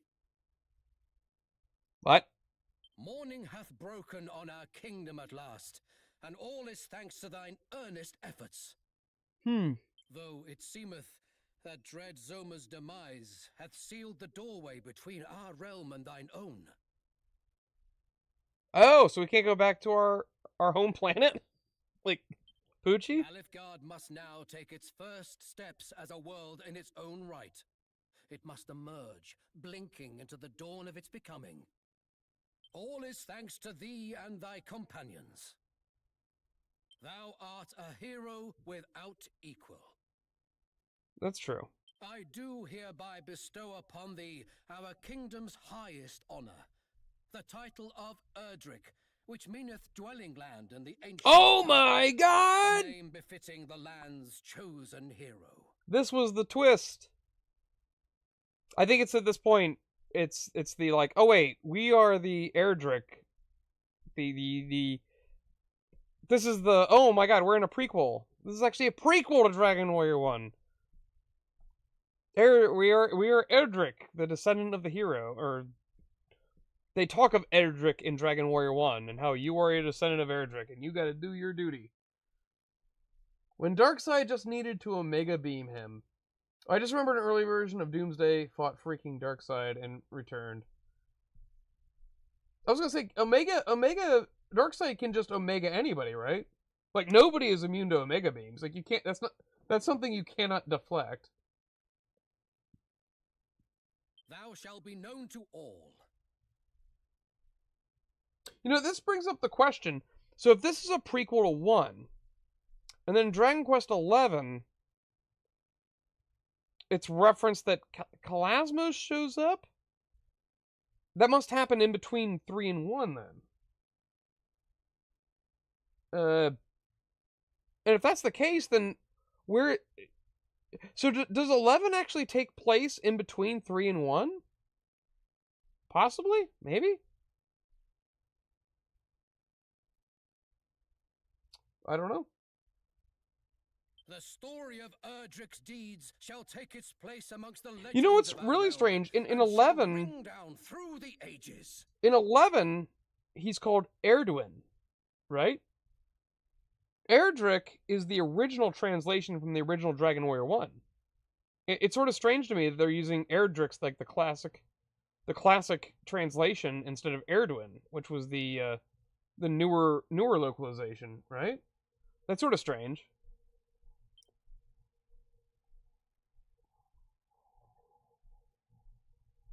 The time travel part?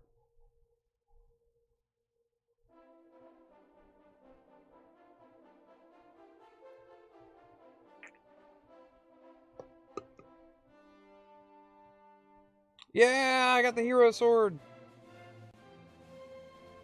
You know that the Sword of Kings in this game shows up in Final Fantasy 11, or no, not Final Fantasy 12. It's like the sword Gilgamesh tries to use on you in his second fight. The Worm Hero Blade, I believe it's called in that game.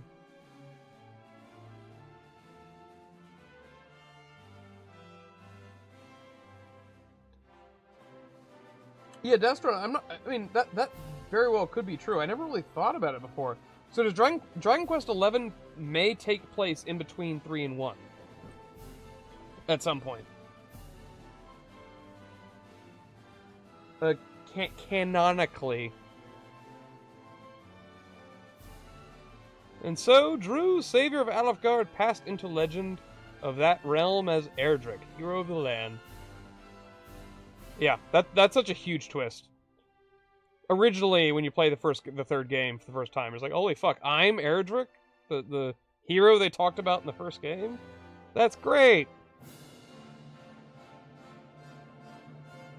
Yep, and he left, yeah. So yeah, in Dragon Warrior 1, you find his sword, his armor, and his shield. And that's like your best equipment in the game throughout that.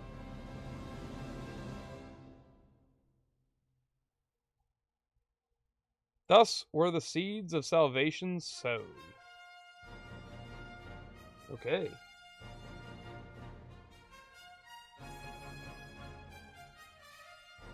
You think they were Erdwin because of Western localization? Well, that's fair, but why did they go back to Erdrick in this one then? In this translation? Like, why in 11 was it Erdwin, but back to Erdrick in this one? I just want it to be consistent. If it's gonna be a... Oh, R.I.P. Much respects to the musical composer.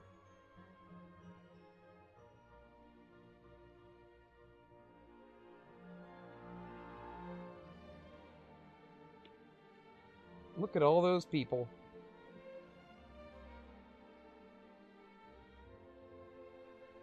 Development by Art Dink Corporation?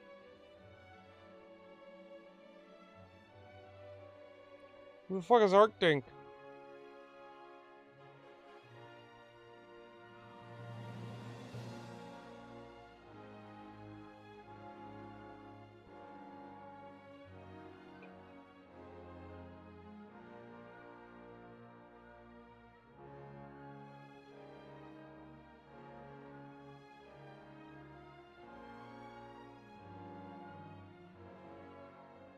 Man, Zoma was a tough cookie. Although I don't think he gave us as much trouble as the boss troll. I think the boss troll was the worst of it, and that was probably because we were fairly under, not necessarily under leveled, but just like under abilitied. We didn't have like the right things to use against him.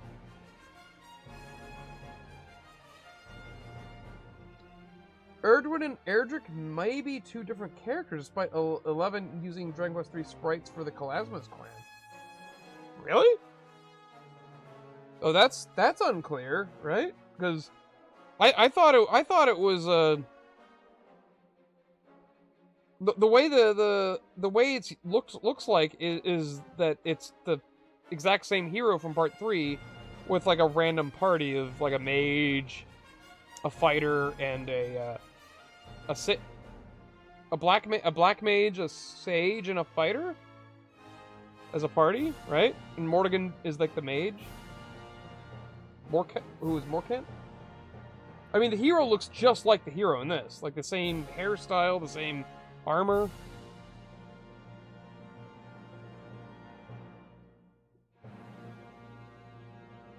But then I believe when you beat Kalasmos, isn't like the one ending is that the whole thing is told as a storybook, and it's like the mom reading the storybook to the hero that's in part 3, like before they wake up to the events of part 3. Isn't that like a thing? Yeah, Morkant the mage, Serenica the sage, and Dunstan the fighter. That's right. It's odd, but like I don't know. I feel like they just fucked up. Like it's the same person. Erdrick. They botched the localization, and they're like, I don't know, fuck it, whatever. What? Because why wouldn't it be the same person? Is it a multiverse? Don't tell me Dragon Quest is doing multiverse stuff now.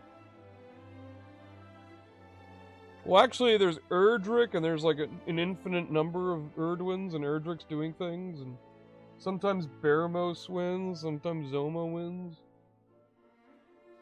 Sometimes Serenica goes evil and just kills everyone. It's like, no, fucking keep it simple. We want it simple. I'm not watching a fucking David Fincher film here. I'm playing Dragon Quest.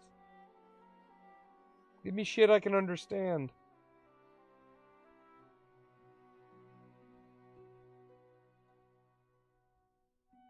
How do I get to post-game?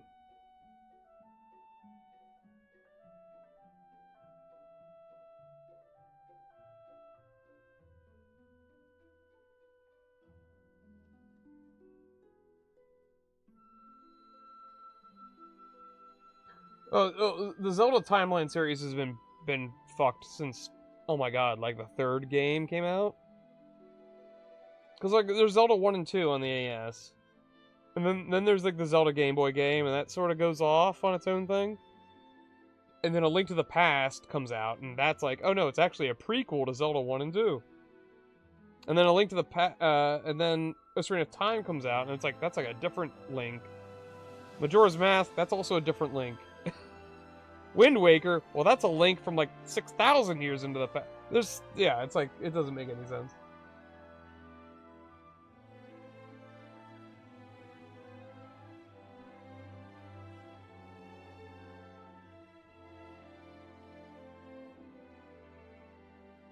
This used Unreal Engine? I know most things do, but this didn't feel like Unreal Engine. Oh, maybe it was. And act by Joseph?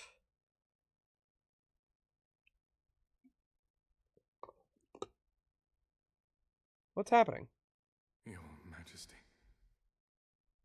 fear not, for I will see that thine offspring grows into a fine leader of the land. Why has everything gotten dark?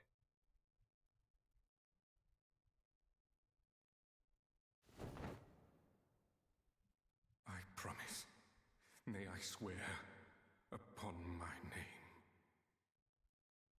the name of Hargon. Oh, shit! Oh, that's new.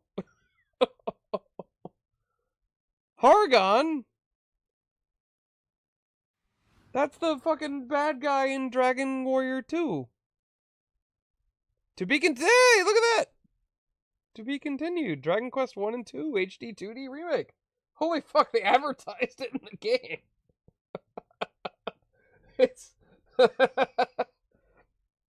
It's like James Bond will return. Da da da da da da. Your current progress will be recorded in an adventure log.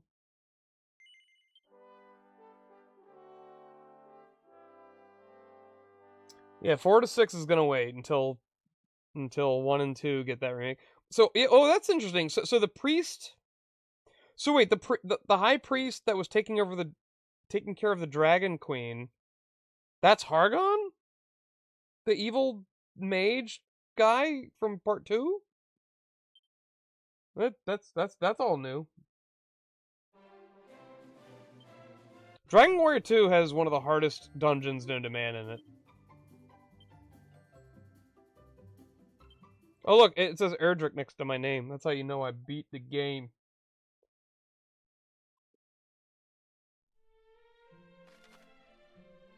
The funds!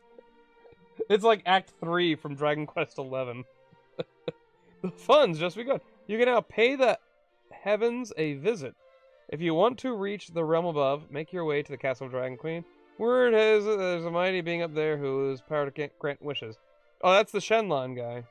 But be warned, the monsters up in the clouds pack even a mightier punch than down below. Oh yeah. Oh yeah.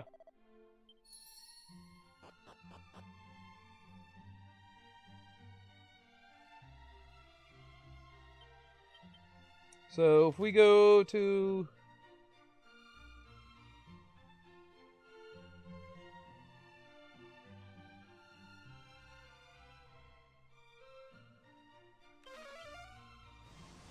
So that's interesting. That threw a curveball my way. The High Priest is Hargon. That's neat. Hargon's a bad man. So wait, is he a bad man now, or is it implied that he's going to become corrupt?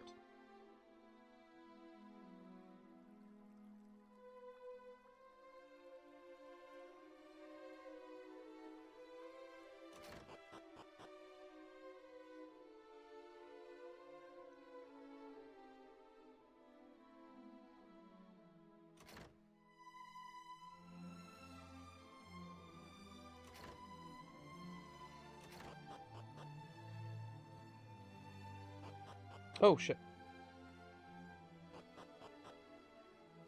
Those tiny people.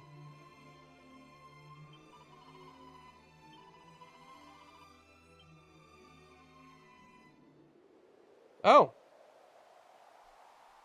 Just touching this yellow light takes me... Is like the post-game level. Defeat... Oh.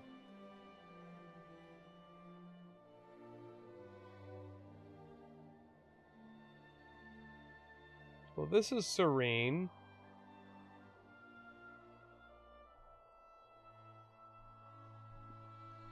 No monsters. Oh, found a spot.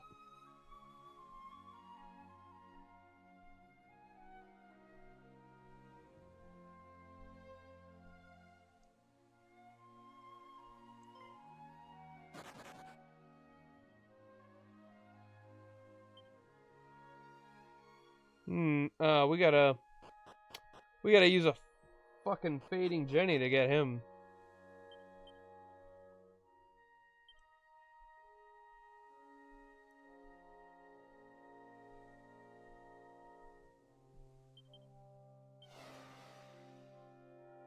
We turn invisible.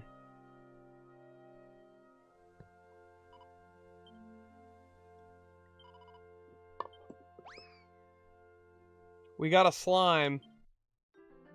It's a metal slime named Alloy. And our other metal slime is super happy that we have 2 metal slimes. He gained 10 HP for it.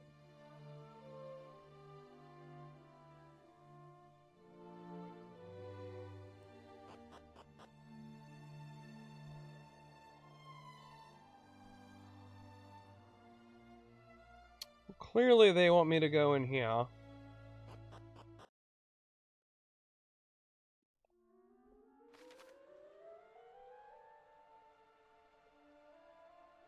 Okay. I see where this is going. Okay, so this is going to be a long-ass, like, post-game dungeon. So, with that in mind, I think that's where I'm going to stop, because I don't have it in me to go through this. Also, more than likely, there's going to be leveling required to get through this, because this is the post-game dungeon, and it generally is pretty tough.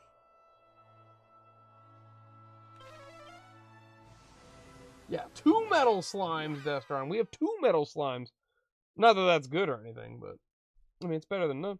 Toodaloo, yes, absolutely. I'm going to save it. And I bid you adieu. Thank you for joining me with this finale of Dragon Quest 3. Electric Boogaloo. Or something. Whatever it's called. I don't know. But, yeah, absolutely. Fun weekend coming up. I got some family staying with me starting Sunday, so I may be off the grid for a day. I'll be messaging on Discord, absolutely. But I might be off the grid for a bit for the next half a week or so until I'm done entertaining family. But I will see you all on the flip. I hope you all have a great weekend. And toodaloo, peace out, Godspeed, etc., etc. I'm out.